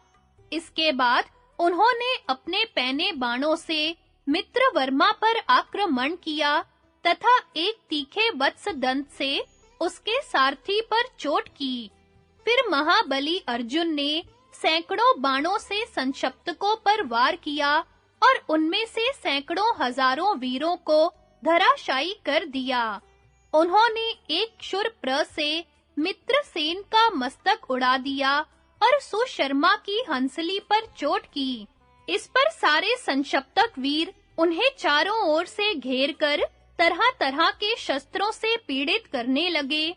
अब महारथी अर्जुन ने इंद्रास्त्र प्रकट किया। उसमें से हजारों बाण निकलने लगे, जिनकी चोट से अनेकों राजकुमार, क्षत्रिय वीर और हाथी घोड़े पृथ्वी पर लोटपोट हो गए। इस प्रकार जब धनुर्धर धनंजय संशप्तकों का संहार करने लगे, तो उनके पैर उखड़ गए। उनमें से अधिकांश वीर पीठ दिखाकर भाग गए। इस प्रकार वीरवर अर्जुन ने उन्हें रण में परास्त कर दिया। राजन, दूसरी ओर महाराज युधिष्ठिर बाणों की वर्षा कर रहे थे। उनका सामना स्वयं राजा दुर्योधन ने किया। धर्मराज ने उसे देखते ही बाणों से बींध डाला। इस पर दुर्योधन ने 9 बाणों से युधिष्ठिर पर और 1 भल्ल से उनके सारथी पर चोट की। तब तो धर्मराज ने दुर्योधन पर 13 बाण छोड़े। उनमें से 4 से उसके चारों घोड़ों को मारकर 5वें से सारथी का सिर उड़ा दिया, 6ठे से उसकी ध्वजा काट डाली, 7वें से धनुष के टुकड़े कर दिए, 8वें से तलवार काटकर पृथ्वी पर गिरा दी और शेष 5 बाणों से स्वयं दुर्योधन को पीड़ित कर डाला। अब आपका पुत्र उस अश्वहीन रथ से कूद पड़ा। दुर्योधन को इस प्रकार विपत्ति में पड़ा देखकर कर्ण, अश्वत्थामा और कृपाचार्य आदि योद्धा उसकी रक्षा के लिए आ गए। इसी समय सब पांडव लोग भी महाराज युधिष्ठिर को घेरकर संग्राम भूमि में बढ़ने लगे। बस अब दोनों ओर से खूब संग्राम होने लगा। दोनों ही पक्ष के वीर धर्म के अनुसार एक दूसरे पर प्रहार करते थे। जो कोई पीठ दिखाता था, उस पर कोई चोट नहीं करता था। राजन, इस समय योद्धाओं में बड़ी धक्का मुक्की और हाथापाई हुई। वे एक दूसरे के केश पकड़कर खींचने लगे। युद्ध का जोर यहाँ तक बढ़ा कि अपने पराये का ज्ञान भी लुप्त हो गया। इस प्रकार जब घमासान युद्ध होने लगा, तो योद्धा लोग तरह-तरह के शस्त्रों से अनेक प्रकार से एक दूसरे के प्राण लेने लगे। रणभूमि में सैकड़ों हजारों कबंध खड़े हो गए। उनके शस्त्र और कवच खून में लथपथ हो रहे थे। इस समय योद्धाओं को यद्यपि अपने पराये का ज्ञान नहीं रहा था, तो भी वे युद्ध को अपना कर्तव्य समझकर विजय की लालसा से बराबर जूझ रहे थे। उनके सामने अपना या पराया जो भी आता, उसी का वे सफाया कर डालते थे। संग्राम भूमि दोनों ओर के वीरों से खलबला सी रही थी तथा टूटे हुए रथ और मारे हुए हाथी, घोड़े एवं योद्धाओं के कारण अगम्य सी हो गई थी। वहां क्षण में खून की नदी बहने लगती थी। कर्ण पांचालों का, अर्जुन त्रिगर्तों का और भीमसेन कौरव तथा गजारोही सेना का संहार कर रहे थे। इस प्रकार तीसरे पहर तक यह कौरव और पांडव सेनाओं का भीषण संहार चलता रहा। दुर्योधन और कर्ण का राजा युधिष्ठिर, अर्जुन एवं सात्यकी के साथ संग्राम। राजा धृतराष्ट्र ने पूछा, संजय, तुमने कहा कि युधिष्ठिर ने महारथी दुर्योधन को रथहीन कर दिया था, सो उसके बाद उन दोनों का किस प्रकार युद्ध हुआ? इसके सिवा तीसरे पहर का रोमांचकारी युद्ध भी कैसे-कैसे हुआ? यह सब वृत्तांत तुम मुझे सुनाओ। संजय ने कहा, राजन, जब दोनों ओर की सेनाएं आपस में भिड़ गईं, तो आपका पुत्र एक दूसरे रथ में चढ़कर संग्राम भूमि में आया। उसने अपने सारथी से कहा, सूत, चल जल्दी से, जहां राजा युधिष्ठिर है, वहीं मुझे शीघ्र ले चल। तब सारथी तुरंत ही उस रथ को हाँककर धर्मराज के सामने ले गया। दुर्योधन ने फौरन ही एक पैने बाण से उनका धनुष काट डाला। इस पर महाराज युधिष्ठिर ने दूसरा धनुष लेकर दुर्योधन के धनुष और ध्वजा के टुकड़े कर दिए। तब दुर्योधन ने भी दूसरा धनुष लेकर उन्हें घायल कर डाला। इस प्रकार वे दोनों ही वीर अत्यंत क्रोध में भरकर एक दूसरे पर शस्त्रों की वर्षा करने लगे। दोनों ही एक दूसरे पर वार करने का मौका देखने लगे। दोनों ही बाणों की चोटों से घायल हो गए तथा दोनों ही बार-बार सिंह के समान गर्जना और शंख ध्वनि करने लगे। राजा युधिष्ठिर ने 3 वज्र के समान वेगवान और दुर्धर्ष बाणों से दुर्योधन की छाती पर चोट की। इसके बदले में आपके पुत्र ने उन्हें 5 तीक्ष्ण बाणों से घायल कर दिया। इसके बाद उसने उन पर एक अत्यंत तीक्ष्ण लोहमयी शक्ति छोड़ी। उसे आते देख राजा युधिष्ठिर ने 3 पैने बाणों से उसके टुकड़े-टुकड़े कर दिए तथा 5 बाणों से दुर्योधन को भी घायल कर डाला। अब दुर्योधन गदा उठाकर बड़े वेग से धर्मराज की ओर दौड़ा। यह देखकर उन्होंने आपके पुत्र पर एक अत्यंत दैदीप्यमान शक्ति छोड़ी। उसने उसके कवच को तोड़कर छाती पर चोट पहुंचाई। इससे वह अत्यंत व्याकुल होकर गिर पड़ा और मूर्छित हो गया। इसी समय भीमसेन ने अपनी प्रतिज्ञा याद करके धर्मराज से कहा, महाराज, इसे आप न मारें। यह सुनकर धर्मराज वहां से हट गए। अब आपके पक्ष के योद्धा कर्ण को आगे करके पांडव सेना पर टूट पड़े और उनके साथ युद्ध करने लगे।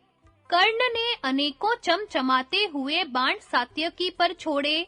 इस पर सात्यकी ने फौरन ही उसे तथा उसके रथ, सारथी और घोड़ों को अनेकों तीखे तीरों से छा दिया। कर्ण को इस प्रकार सात्यकी के बाणों से व्यथित देख आपके पक्ष के अनेकों अतिरथी हाथी, घोड़े, रथी और पैदल सेनाएं लेकर दौड़े। उनका सामना द्रुपद के पुत्र आदि अनेकों वीरों ने किया। इससे वहां हाथी, घोड़े, रथ और सैनिकों का बड़ा भारी संहार होने लगा। इसी समय पुरुष प्रवर श्री कृष्ण और अर्जुन अपने नित्य कर्म से निपटकर तथा शास्त्रानुसार भगवान शंकर का पूजन कर युद्ध क्षेत्र में आए। अर्जुन ने गांडीव धनुष चढ़ाकर सारी दिशा विदिशाओं को बाणों से व्याप्त कर दिया। शत्रुओं के अनेकों रथ, आयुध, ध्वजा और सारथियों को नष्ट कर डाला तथा बहुत से हाथी, महावत, घुड़सवार, घोड़े और पैदलों को यमराज के घर भेज दिया। यह देखकर राजा दुर्योधन अकेला ही बाणों की वर्षा करता अर्जुन पर टूट पड़ा। अर्जुन ने 7 बाणों से उसके धनुष, सारथी, ध्वजा और घोड़ों को नष्ट करके एक बाण से उसका छत्र काट डाला। इसके बाद ज्यों ही उन्होंने दुर्योधन पर एक नवा प्राणघातक बाण छोड़ा कि अश्वत्थामा ने बीच ही में उसके 7 टुकड़े कर दिए। इस पर अर्जुन ने अपने बाणों से अश्वत्थामा के धनुष, रथ और घोड़ों को नष्ट कर दिया तथा कृपाचार्य के प्रचंड कोदंड को भी टूक-टूक कर डाला। इसके बाद वे कृतवर्मा के धनुष, ध्वजा और घोड़ों को नष्ट करके तथा दुःशासन का भी धनुष काटकर कर्ण के सामने आए। कर्ण भी फौरन ही सात्यकी को छोड़कर अर्जुन के सामने आया और उन्हें 3 तथा श्री कृष्ण को 20 बाणों से घायल कर बार-बार बाणों की वर्षा करने लगा। इतने में ही सात्यकी भी वहां आ गया।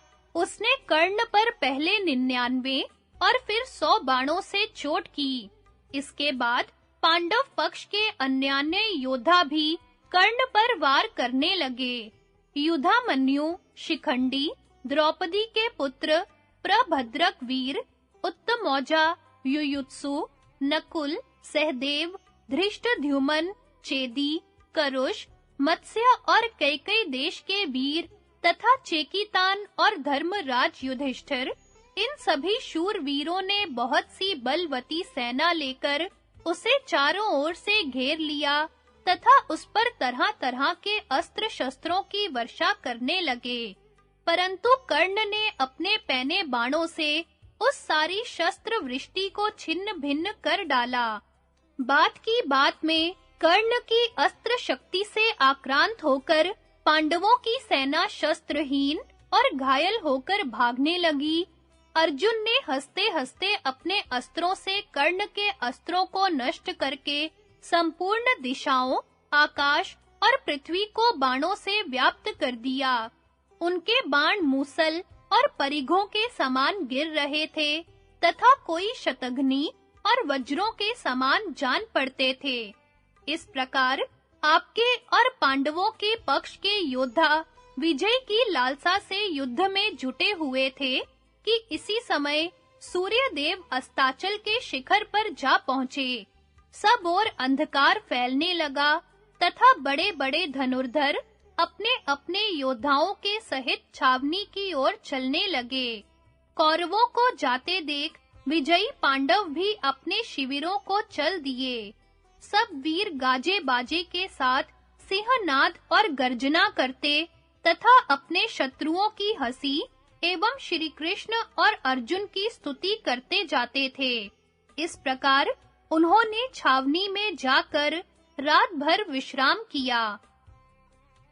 कर्ण के प्रस्ताव और दुर्योधन के आग्रह से शल्य का आनाकानी के बाद कर्ण का सारथी बनना स्वीकार करना।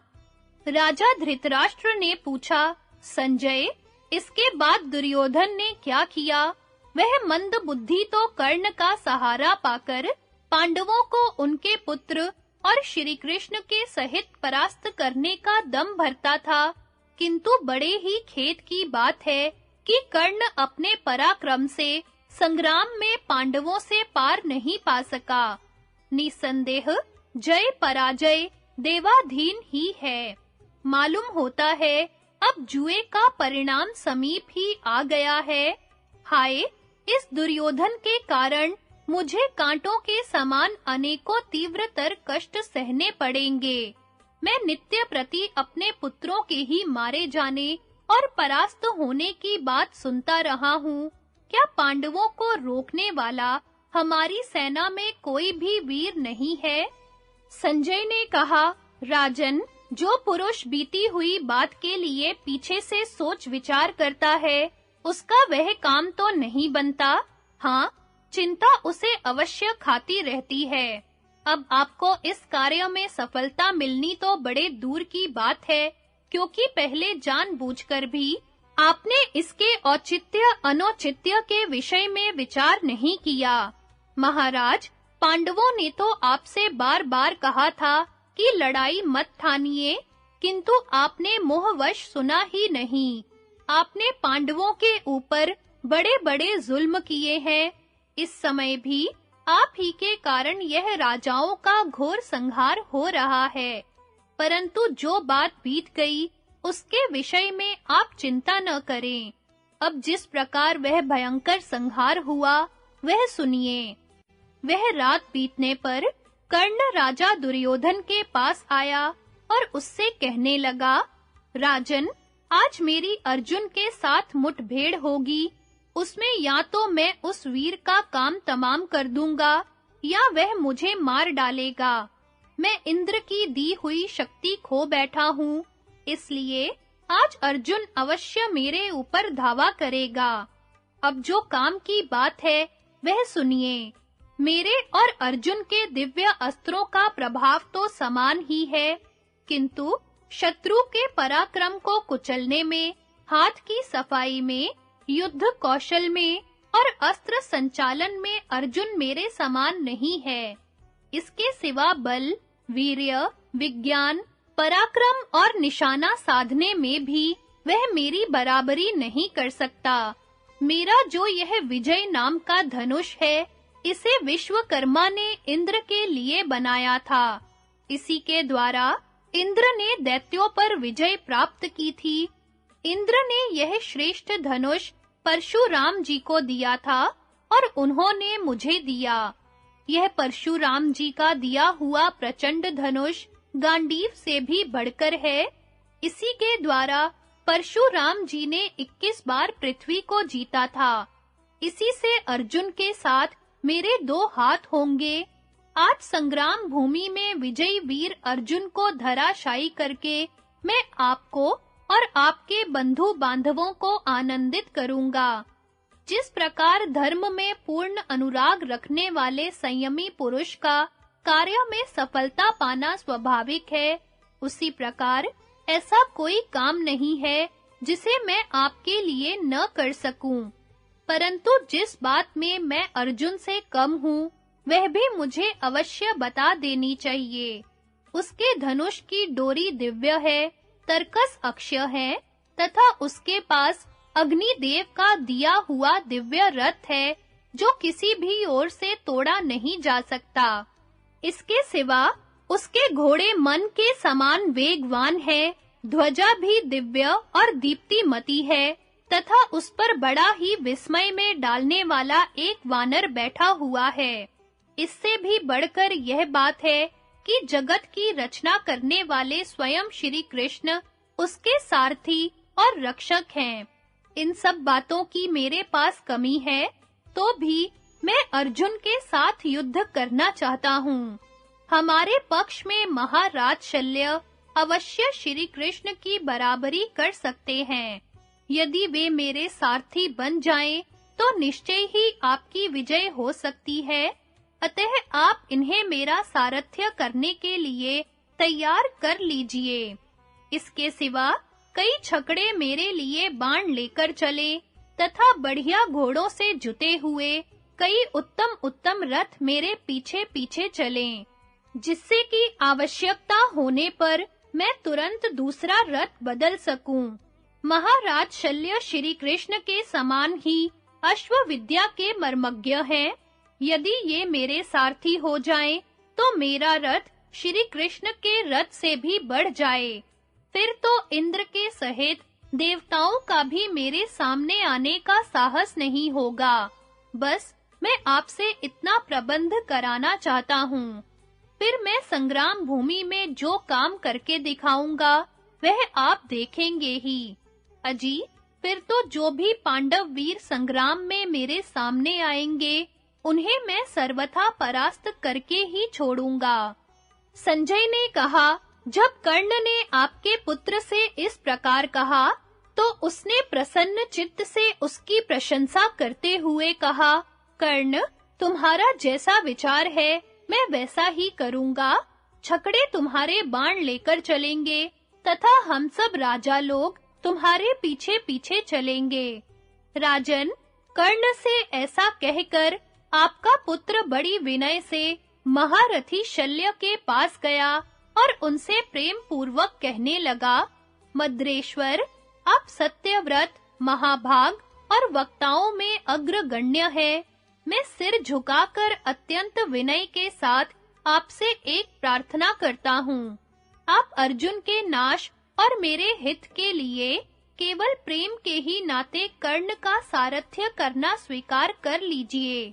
आपके सारथी बन जाने पर राधा पुत्र कर्ण मेरे शत्रुओं को परास्त कर देगा। आपके सिवा कर्ण के घोड़ों की रास पकड़ने योग्य कोई दूसरा व्यक्ति नहीं है। आप संग्राम में साक्षात श्री कृष्ण के समान है। अतः जिस प्रकार त्रिपुर युद्ध के समय ब्रह्मा जी ने भगवान शंकर की सहायता की थी, तथा जैसे श्री कृष्ण संपूर्ण आपत्तियों में अर्जुन की रक्षा करते हैं, उसी प्रकार आप कर्ण की रक्षा कीजिए। आरंभ में ही शत्रुओं की सैन्य शक्ति कम होने पर भी उन्होंने हमारी बहुत सी सेना को नष्ट कर डाला था। फिर इस समय की तो बात ही क्या है। इसलिए अब आप ऐसा उपाय कीजिए जिससे पांडव लोग मेरी रही सही सेना का संहार न कर सकें। पहले संग्राम भूमि में अर्जुन इस प्रकार शत्रुओं का संहार नहीं कर सकता था, किंतु अब श्री कृष्ण का साथ हो जाने से ही उसकी इतनी शक्ति बढ़ गई है। अब पांडवों की सेना में आपके और कर्ण के हिस्से का ही भाग रह गया है। उसे आप कर्ण के साथ मिलकर आज एक साथ नष्ट कर दीजिए। आप कोई ऐसी युक्ति कीजिए जिससे पांचाल और सृंजियों के सहित कुंती के पुत्र शीघ्र ही नष्ट हो जाएं। कर्ण रथियों में श्रेष्ठ है और आप सारथियों में सर्वोत्तम हैं। आप दोनों का सा संयोग संसार में न कभी हुआ है और न होगा ही। जिस प्रकार श्री कृष्ण सब अवस्थाओं में अर्जुन की रक्षा करते हैं, उसी प्रकार आप कर्ण की रक्षा कीजिए। आपके सारथी बन जाने पर तो कर्ण इंद्र और समस्त देवताओं के लिए भी अजेय हो जाएगा। फिर पांडवों की तो बात ही क्या है। दुर्योधन की यह बात सुनकर शल्य एकदम क्रोध में भर गए। उनकी भौहों में बल पड़ गए तथा हाथ बार-बार कांपने लगे। उन्हें अपने कुल, ऐश्वर्य, विद्या और बल का बड़ा गर्व था। इसलिए उन्होंने क्रोध से आंखें लाल करके कहा, दुर्योधन, अवश्य ही तुम या तो मेरा अपमान कर रहे हो या तुम्हें मेरे प्रति संदेह है। इसी से तो तुम मुझे सारथी का काम करने की आज्ञा दे रहे हो। तुम कर्ण को हमारी अपेक्षा भी श्रेष्ठ समझकर उसकी प्रशंसा करते हो, किंतु मैं उसे संग्राम में अपने समान नहीं समझता। तुम जो बड़े से बड़ा वीर हो, उसे मेरे हिस्से में कर दो। मैं उसे संग्राम में जीतकर अपने घर चला जाऊंगा, अथवा आज मैं अकेला ही युद्ध करूंगा। तब तुम शत्रुओं का संहार करते समय मेरा पराक्रम देख लेना। जरा मेरी इन वज्र के समान मोटी और गंठीली भुजाओं को तो देखो, तथा मेरे विचित्र धनुष, सर्प के सदृश बाण और सुवर्ण पत्र से मढ़ी हुई गदा पर तो दृष्टि डालो। मैं अपने तेज से सारी पृथ्वी को फोड़ सकता हूँ, पर्वतों को छिन्न-भिन्न कर सकता हूँ और समुद्रों को सुखा सकता हूँ। इस प्रकार शत्रुओं का दमन करने में पूर्णतया समर्थ होने पर भी तुम मुझे इस नीच सूत पुत्र के सारथ्य का काम करने की आज्ञा कैसे दे सकते हो? मैं इस नीच की अपेक्षा सभी प्रकार श्रेष्ठ हूँ, इसलिए उसका दासत्व करने को कभी तैयार नहीं हो सकता। जो पुरुष प्रेमवश अपने आश्रित हुए किसी श्रेष्ठ व्यक्ति को नीच पुरुष के अधीन कर देता है, उसे उच्च को नीच और नीच को उच्च करने का पाप लगता है। ब्रह्मा ने ब्राह्मणों को अपने मुख से, क्षत्रियों को भुजाओं से, वैश्यों को जंघाओं से तथा शूद्रों को पैरों से उत्पन्न किया है, ऐसा श्रुति का मत है। इनमें क्षत्रिय जाति सब वर्णों का रक्षा करने वाली, सबसे कर लेने वाली और दान देने वाली है। ब्राह्मणों का काम यज्ञ कराना, पढ़ाना और विशुद्ध दान लेना है। कृषि, गोपालन और धर्मानुसार दान देना वैश्यों का कर्म है तथा शूद्र लोग ब्राह्मण, क्षत्रिय और वैश्यों की सेवा के काम में नियुक्त किए गए हैं। इसलिए यह बात तो मैंने बिल्कुल नहीं सुनी कि क्षत्रिय शूद्र की सेवा करे। मैंने राजऋषियों के वंश में जन्म लिया है। मेरे मस्तक पर शास्त्रानुसार राज्याभिषेक किया गया है। लोग मुझे महारथी कहते हैं और बंदी जन मेरी स्तुति किया करते हैं। ऐसा होकर भी मैं सूत पुत्र का सारथ्य करूं, यह मेरे वश की बात नहीं है। इस प्रकार अपमानित होकर तो मैं किसी प्रकार युद्ध नहीं कर सकूंगा। इसलिए अब मैं अपने घर जाने के लिए तुमसे आज्ञा मांगता हूँ। पुरुष सिंह शल्य ऐसा कहकर उठ खड़े हुए और वहां जो राजा बैठे थे, क्रोधपूर्वक उनके बीच से जाने लगे। तब आपके पुत्र ने बड़े प्रेम और मान से उन्हें रोका और बड़े मीठे शब्दों में उन्हें समझाते हुए कहने लगा, राजन, आप अपने विषय में जैसा समझते हैं, निस्संदेह यह बात ऐसी ही है, परंतु मेरे कथन का जो अभिप्राय है, जरा उसे भी सुनने की कृपा करें। आपके पूर्व पुरुष सर्वदा सत्य भाषण ही करते रहे हैं।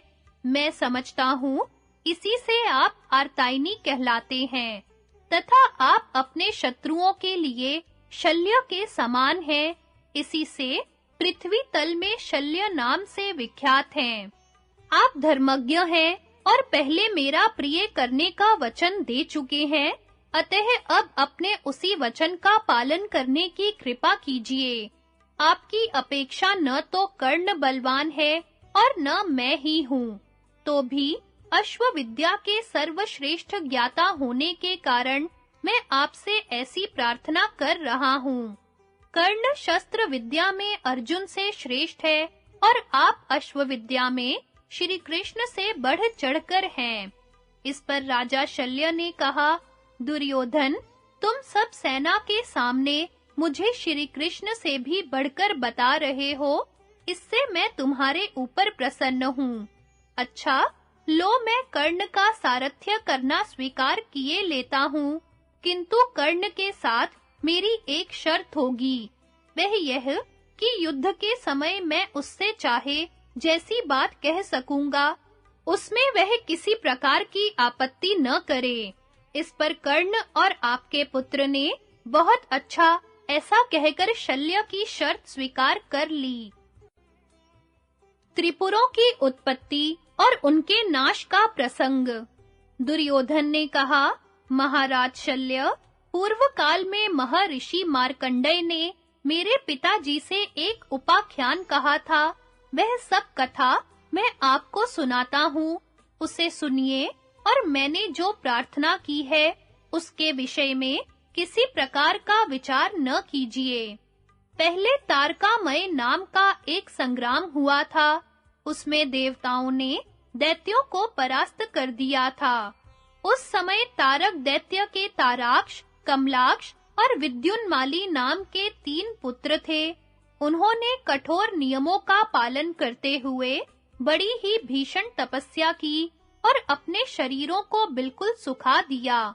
उनके संयम, तप, नियम और समाधि से पितामह ब्रह्मा जी प्रसन्न हो गए और उन्हें वर देने के लिए पधारे। उन तीनों दैत्यों ने सर्वलोकेश्वर श्री ब्रह्मा जी को प्रणाम किया और उनसे कहा, पितामह, आप हमें ऐसा वर दीजिए कि हम 3 नगरों में बैठकर इस सारी पृथ्वी पर आकाश मार्ग से विचरते रहें। इस प्रकार 1000 वर्ष बीतने पर हम एक जगह मिले। उस समय जब हमारे तीनों पुर मिलकर एक हो जाएं, तो उस समय जो देवता उन्हें एक ही बाण से नष्ट कर सके, वही हमारी मृत्यु का कारण हो। इस पर श्री ब्रह्मा जी ऐसा ही हो, यह कहकर अपने लोक को चले गए। ब्रह्मा जी से ऐसा वर पाकर वे दैत्य बड़े प्रसन्न हुए। उन्होंने आपस में सलाह करके मय दानव के पास जाकर 3 नगर बनाने को कहा। मतिमान मय ने अपने तप के प्रभाव से 3 पुर तैयार किए। उनमें एक सोने का, एक चांदी का और एक लोहे का था। सोने का नगर स्वर्ग में, चांदी का अंतरिक्ष में और लोहे का पृथ्वी में रहा। ये तीनों ही नगर इच्छा अनुसार आ जा सकते थे। इनमें से प्रत्येक की लंबाई चौड़ाई 100-100 योजन थी। इनमें आपस में सटे हुए बड़े-बड़े भवन और खुली हुई सड़कें थी तथा अनेकों प्रासादों और राजद्वारों से इनकी बड़ी शोभा हो रही थी। इन नगरों के अलग-अलग राजा थे। सुवर्णमय नगर तारकाक्ष का था, रजतमय कमलाक्ष का और लोहमय विद्युन्माली का। इन तीनों दैत्यों ने अपने शस्त्र बल से तीनों लोकों को अपने काबू में कर लिया। इन दैत्यों के पास जहां-तहां से करोड़ों दानव योद्धा आकर एकत्रित हो गए थे। इन तीनों पुरों में रहने वाला जो पुरुष जैसी इच्छा करता, उसकी उस कामना को मयासुर अपनी माया से उसी समय पूरा कर देता था। तारकाक्ष के हरि नाम का एक महाबली पुत्र था। उसने बड़ी कठोर तपस्या की। इससे ब्रह्मा जी उस पर प्रसन्न हो गए। उन्हें संतुष्ट देखकर हरि ने यह वर मांगा कि हमारे नगर में एक ऐसी बावड़ी बन जाए कि जिसमें डालने पर शस्त्र से घायल हुए योद्धा और भी अधिक बलवान हो जाएं।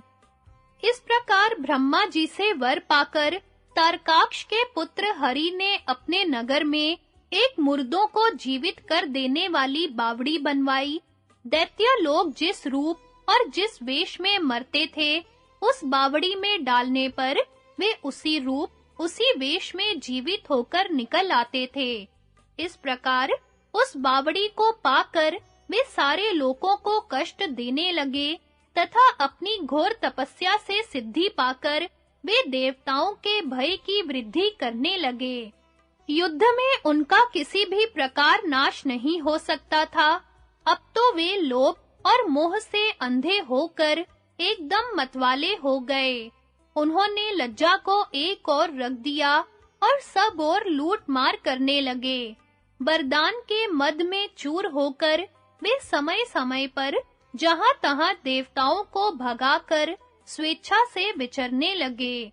उन मर्यादाहीन दुष्ट दानवों ने देवताओं के प्रिय उद्यान और ऋषियों के पवित्र आश्रमों को नष्ट भ्रष्ट कर डाला। इस प्रकार जब सब लोग पीड़ित होने लगे, तो मरुदगण को साथ लेकर देवराज इंद्र ने चढ़ाई कर दी और उन नगरों पर वे सब ओर वज्र प्रहार करने लगे। किंतु जब वे ब्रह्मा जी के वर के प्रभाव से उन अभेद्य नगरों को तोड़ने में समर्थ न हुए, तो भयभीत होकर अनेकों देवताओं को साथ ले ब्रह्मा जी के पास गए और उन्हें दैत्यों के कारण मिलने वाली अपने कष्टों की कहानी सुनाई। इस प्रकार सारा हाल सुनाकर उन्होंने प्रणाम करके ब्रह्मा जी से उनके वध का उपाय पूछा। देवताओं की सब बातें सुनकर भगवान ब्रह्मा जी ने कहा, जो दैत्य तुम लोगों को दुख दे रहा है, वह तो मेरा अपराध करने में भी नहीं चूकता। इसमें संदेह नहीं, मैं सब प्राणियों के लिए समान हूँ, परंतु मेरा नियम है कि अधर्मियों का तो नाश ही करना चाहिए।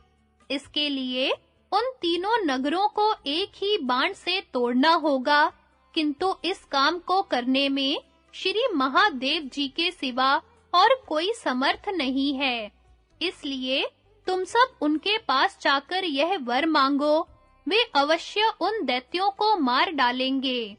ब्रह्मा जी की यह बात सुनकर इंद्र आदि सब देवता उन्हीं के नेतृत्व में श्री महादेव जी की शरण में गए। भगवान शंकर अपने शरणापन्नों के भय के समय अभय दान करने वाले और सबके आत्म स्वरूप हैं। उनके पास जाकर वे सब उनकी स्तुति करने लगे। तब उन्हें तेजो राशि पार्वती पति श्री महादेव जी का दर्शन हुआ। सभी ने पृथ्वी पर सिर रखकर उन्हें प्रणाम किया और महादेव जी ने आशीर्वाद द्वारा सत्कार करके सबको उठाया। फिर वे मुस्कुराते हुए कहने लगे, कहो, कहो तुम्हारी क्या इच्छा है? भगवान की आज्ञा पाकर देवता लोग स्वस्थ चित्त होकर कहने लगे, देवाधिदेव, आपको नमस्कार है। प्रजापति भी आपकी स्तुति करते हैं और सबने भी आपकी स्तुति की है। आप सभी की स्तुति के पात्र हैं और सभी आपकी स्तुति करते हैं। शंभो, हम आपको नमस्कार करते हैं। आप सबके आश्रय स्थान और सभी का संहार करने वाले हैं। ऐसे ब्रह्म स्वरूप आपको हम नमस्कार करते हैं। आप सभी के अधीश्वर और नियंता हैं तथा वनस्पति, मनुष्य, गौ और यज्ञों के पति हैं। हम आपको नमस्कार करते हैं। देव, हम मन, वाणी और कर्मों से आपके शरणापन्न हैं। आप हम पर कृपा कीजिए। तब भगवान शंकर ने प्रसन्न होकर उनका स्वागत सत्कार करते हुए कहा, देवगण, भय को छोड़िए और बताइए मैं आपका क्या काम करूं? इस प्रकार जब महादेव जी ने देवता, ऋषि और पितृगण को अभय दान दिया, तो ब्रह्मा जी ने उनका सत्कार करके संसार के हित के लिए कहा, सर्वेश्वर, आपकी कृपा से इस प्रजापति के पद पर प्रतिष्ठित होकर मैंने दानवों को एक महान वर दे दिया था। उसके कारण उन्होंने सब प्रकार की मर्यादा तोड़ दी है। अब आपके सिवा उनका और कोई भी संहार नहीं कर सकता। देवता लोग आपकी शरण में आकर यही प्रार्थना कर रहे हैं, सो आप इन पर कृपा कीजिए। तब महादेव जी ने कहा, देवताओं, मैं धनुष बाण धारण करके रथ में सवार हो संग्राम भूमि में तुम्हारे शत्रुओं का संहार करूंगा। अतः तुम मेरे लिए एक ऐसा रथ और धनुष बाण तलाश करो जिनके द्वारा मैं इन नगरों को पृथ्वी पर गिरा सकूं। देवताओं ने कहा, देवेश्वर, हम तीनों लोकों के तत्वों को जहां-तहां से इकट्ठे करके आपके लिए एक तेजोमय रथ तैयार करेंगे। ऐसा कहकर उन्होंने विश्वकर्मा के रचे हुए एक विशाल रथ को महादेव जी के लिए तैयार किया। उन्होंने विष्णु, चंद्रमा और अग्नि को बाण बनाया तथा बड़े-बड़े नगरों से भरी हुई पर्वत, वन और द्वीपों से व्याप्त वसुंधरा को ही उनका रथ बना दिया। इंद्र, वरुण, यम और कुबेर आदि लोकपालों को घोड़े बनाया एवं मन को आधार भूमि बना दिया। इस प्रकार जब वह श्रेष्ठ रथ तैयार हो गया, तो महादेव जी ने उसमें अपने आयुध रखे। ब्रह्मदंड, कालदंड, रुद्रदंड और ज्वर ये सब और मुख किए तथा उस रथ की रक्षा में नियुक्त हुए। अथर्वा और अंगीरा उनके चक्र रक्षक बने। ऋग्वेद, सामवेद और समस्त पुराण उस रथ के आगे चलने वाले योद्धा हुए। इतिहास और यजुर्वेद पृष्ठ रक्षक बने तथा दिव्यवाणी और विद्याएं पार्श्व रक्षक बनी। स्तोत्र तथा वष्टकार और ओंकार रथ के अग्रभाग में सुशोभित हुए। उन्होंने 6 ऋतुओं से सुशोभित संवत्सर को अपना धनुष बनाया तथा अपनी छाया को धनुष की अखंड प्रत्यंचा के स्थान में रखा। इस प्रकार रथ को तैयार देख वे कवच और धनुष धारण कर विष्णु, सोम और अग्नि से बने हुए दिव्य बाण को लेकर युद्ध के लिए तैयार हो गए। तब देवताओं ने सुगंध युक्त वायु को उनके लिए हवा करने को नियुक्त किया। तब महादेव जी समस्त युद्ध सज्जा से सुसज्जित हो पृथ्वी को कंपायमान करते रथ पर सवार हुए। बड़े-बड़े ऋषि, गंधर्व, देवता और अप्सराओं के समूह उनकी स्तुति करने लगे। इस समय भगवान शंकर खड्ग, बाण और धनुष धारण करके बड़ी ही शोभा पा रहे थे। उन्होंने हंसकर कहा, मेरा सारथी कौन बनेगा? देवताओं ने कहा, देवेश्वर, आप जिसे आज्ञा देंगे वही आपका सारथी बन जाएगा। इसमें आप तनिक भी संदेह न करें। तब भगवान ने कहा, तुम स्वयं ही विचार करके जो मुझसे श्रेष्ठ हो उसे मेरा सारथी बना दो। यह सुनकर देवताओं ने पितामह ब्रह्मा जी के पास जाकर उन्हें प्रसन्न करके कहा, भगवन, आपने हमसे पहले ही कहा था कि मैं तुम्हारा हित करूंगा, सो अपना यह वचन पूरा कीजिए। देव, हमने जो रथ तैयार किया है वह बड़ा ही दुर्धर्ष है। भगवान शंकर उसके योद्धा हैं, पर्वतों के सहित पृथ्वी ही रथ है तथा नक्षत्र माला ही उसका वरुथ है, किंतु उसका कोई सारथी दिखाई नहीं देता। सारथी इन सब की अपेक्षा बढ़ चढ़कर होना चाहिए, क्योंकि रथ तो उसी के अधीन रहता है। हमारी दृष्टि में आपके सिवा और कोई भी इसका सारथी बनने योग्य नहीं है। आप सर्वगुण संपन्न और सब देवताओं में श्रेष्ठ हैं, अतः अब आप ही रथ पर बैठकर घोड़ों की रास संभालिए। ब्रह्मा जी ने कहा, देवताओं, तुम जो कुछ कहते हो उसमें कोई बात झूठ नहीं है, अतः जिस समय भगवान शंकर युद्ध करेंगे मैं अवश्य उनके घोड़े हाँकूंगा।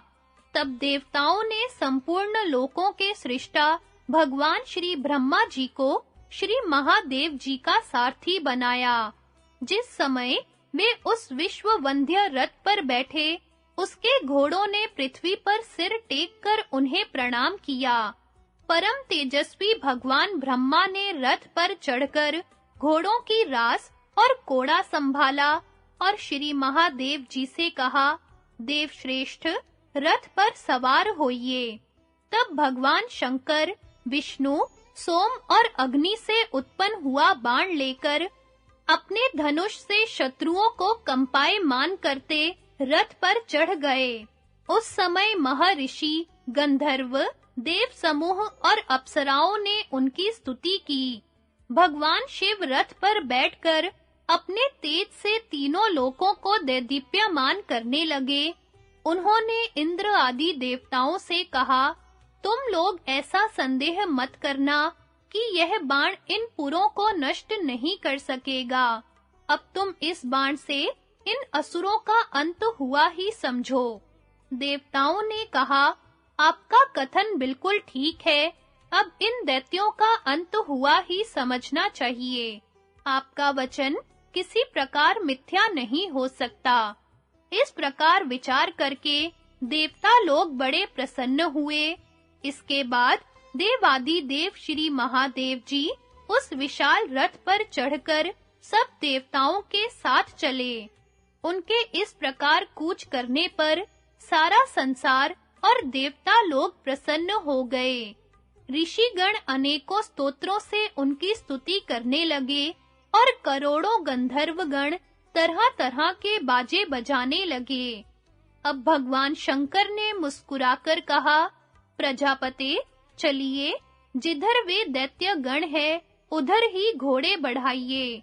तब ब्रह्मा जी ने अपने मन और वायु के समान वेगवान घोड़ों को दैत्य और दानवों से रक्षित उन तीनों पुरों की ओर बढ़ाया।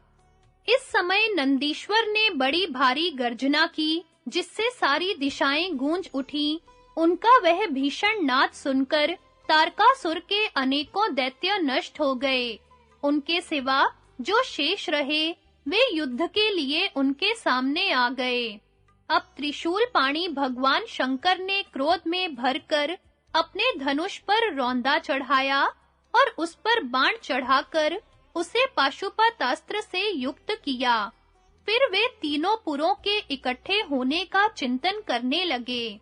इस प्रकार जब वे धनुष चढ़ाकर तैयार हो गए, तो उसी समय तीनों नगर मिलकर एक हो गए। यह देखकर देवता लोग बड़ी हर्ष ध्वनि करने लगे तथा सिद्ध और महर्षियों के सहित उनकी स्तुति करते हुए जय जयकार करने लगे। इस प्रकार जब असह्य तेजस्वी भगवान शंकर असुरों का संहार करने की तैयारी कर रहे थे, उनके सामने तीनों पुर एकत्रित होकर प्रकट हुए। उन्होंने तुरंत ही अपना दिव्य धनुष खींचकर उन पर वह त्रिलोकी का सारभूत बाण छोड़ा। उस बाण के छूटते ही तीनों पुर नष्ट होकर गिर गए। उस समय बड़ा ही आर्तनाद हुआ। महादेव जी ने उन असुरों को भस्म करके पश्चिम समुद्र में डाल दिया। इस प्रकार त्रिलोक हितकारी भगवान शिव ने कुपित होकर उस त्रिपुर का दाह किया और दैत्यों को निर्मूल कर दिया। फिर अपने क्रोध से उत्पन्न हुई अग्नि को रोककर उन्होंने कहा, तू त्रिलोकी को भस्म न कर।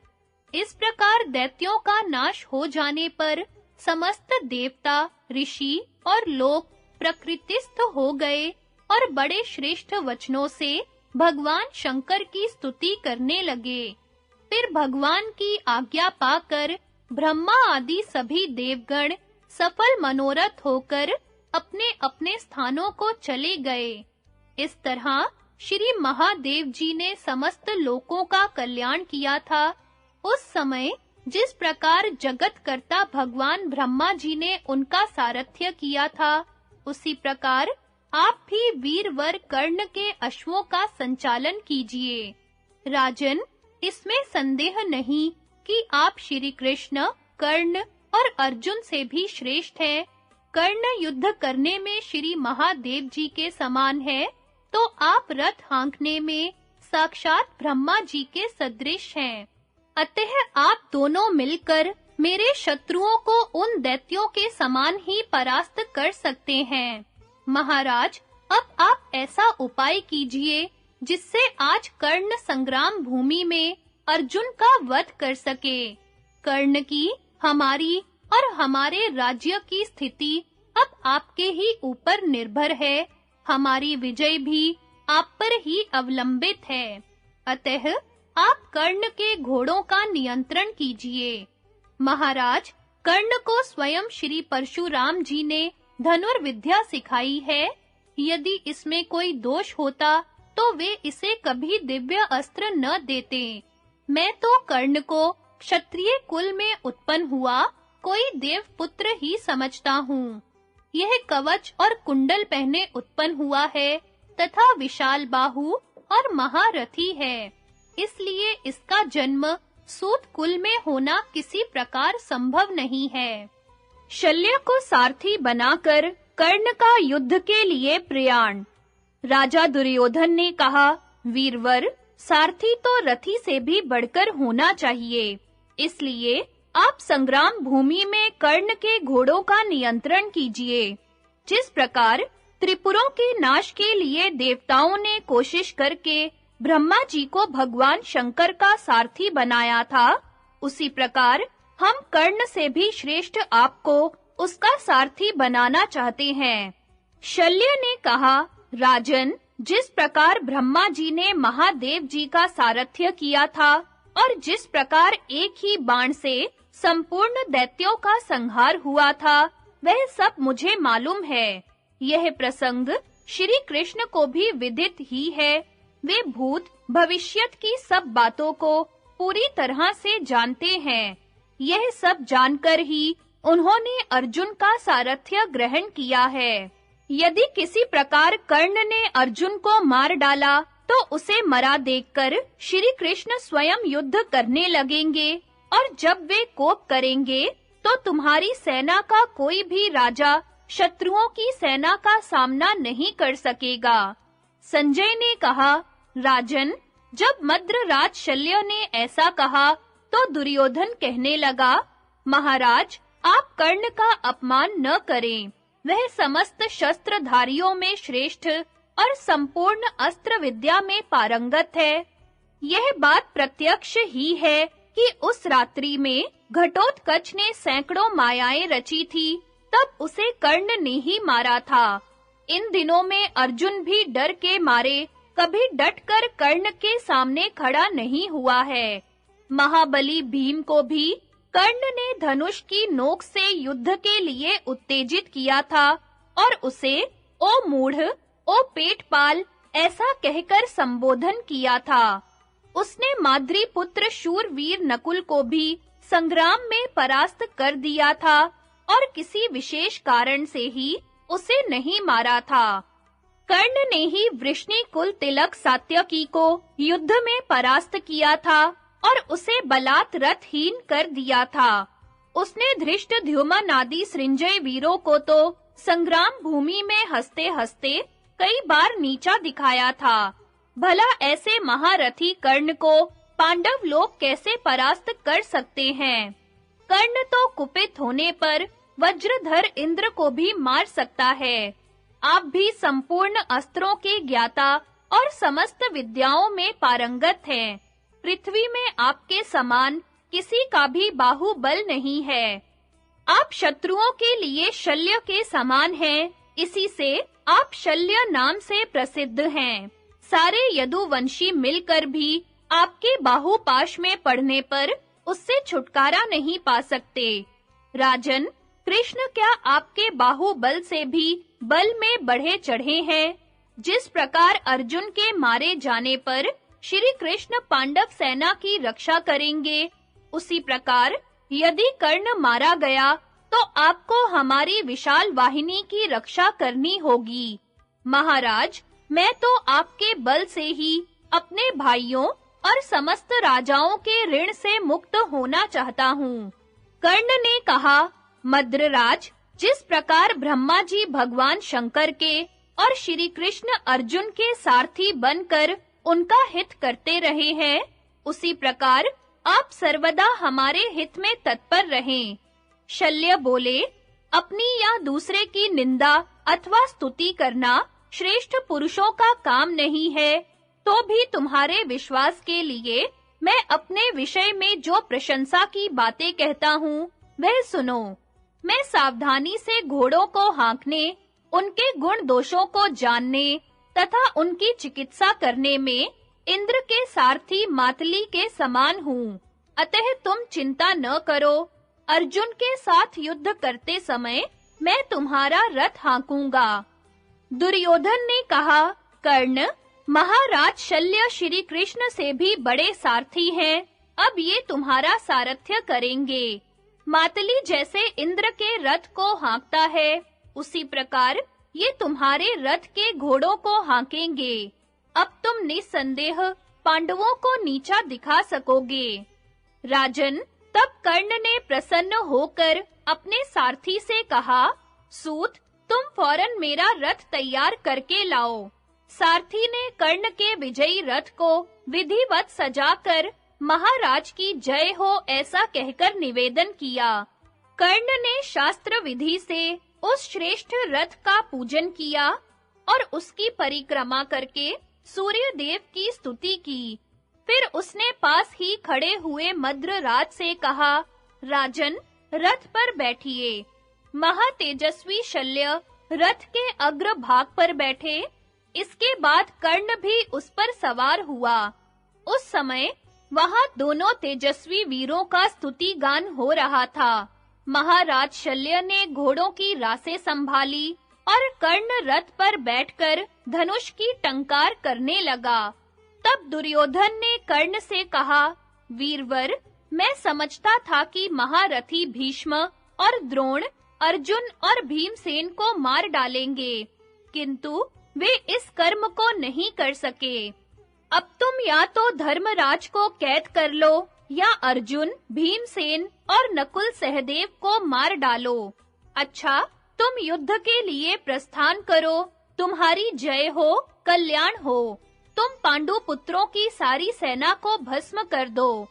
कर्ण ने दुर्योधन की बात स्वीकार करके राजा शल्य से कहा, महाबाहो, घोड़ों को बढ़ाइए, जिससे कि मैं अर्जुन, भीम, नकुल सहदेव और युधिष्ठिर को मार सकूं। आज पांडवों के नाश और दुर्योधन की विजय के लिए मैं हजारों तीखे बाण छोड़ूंगा। शल्य बोले, सूत पुत्र, तुम पांडवों का अपमान क्यों करते हो? वे तो समस्त शास्त्रों के पारगामी, महान धनुर्धर, रण में पीठ न दिखाने वाले, अजेय और अत्यंत पराक्रमी हैं। वे साक्षात इंद्र को भी भयभीत कर सकते हैं। जिस समय तुम गांडीव धनुष की वज्र के समान भीषण टंकार सुनोगे, उस समय इस प्रकार गाल बजाना भूल जाओगे। जिस समय भीमसेन दांत उखाड़-उखाड़ कर हाथियों की सेना का संहार करेगा, उस समय तुम इस प्रकार बातें न बना सकोगे। जिस समय तुम धर्मराज युधिष्ठिर और नकुल सहदेव को अपने पैने बाणों से शत्रुओं का संहार करते देखोगे, उस समय ऐसी कोई बात नहीं कह सकोगे। संजय ने कहा, राजन, तब मद्रराज की इन सब बातों की उपेक्षा करके कर्ण ने उनसे कहा, अच्छा, अब रथ बढ़ाइए।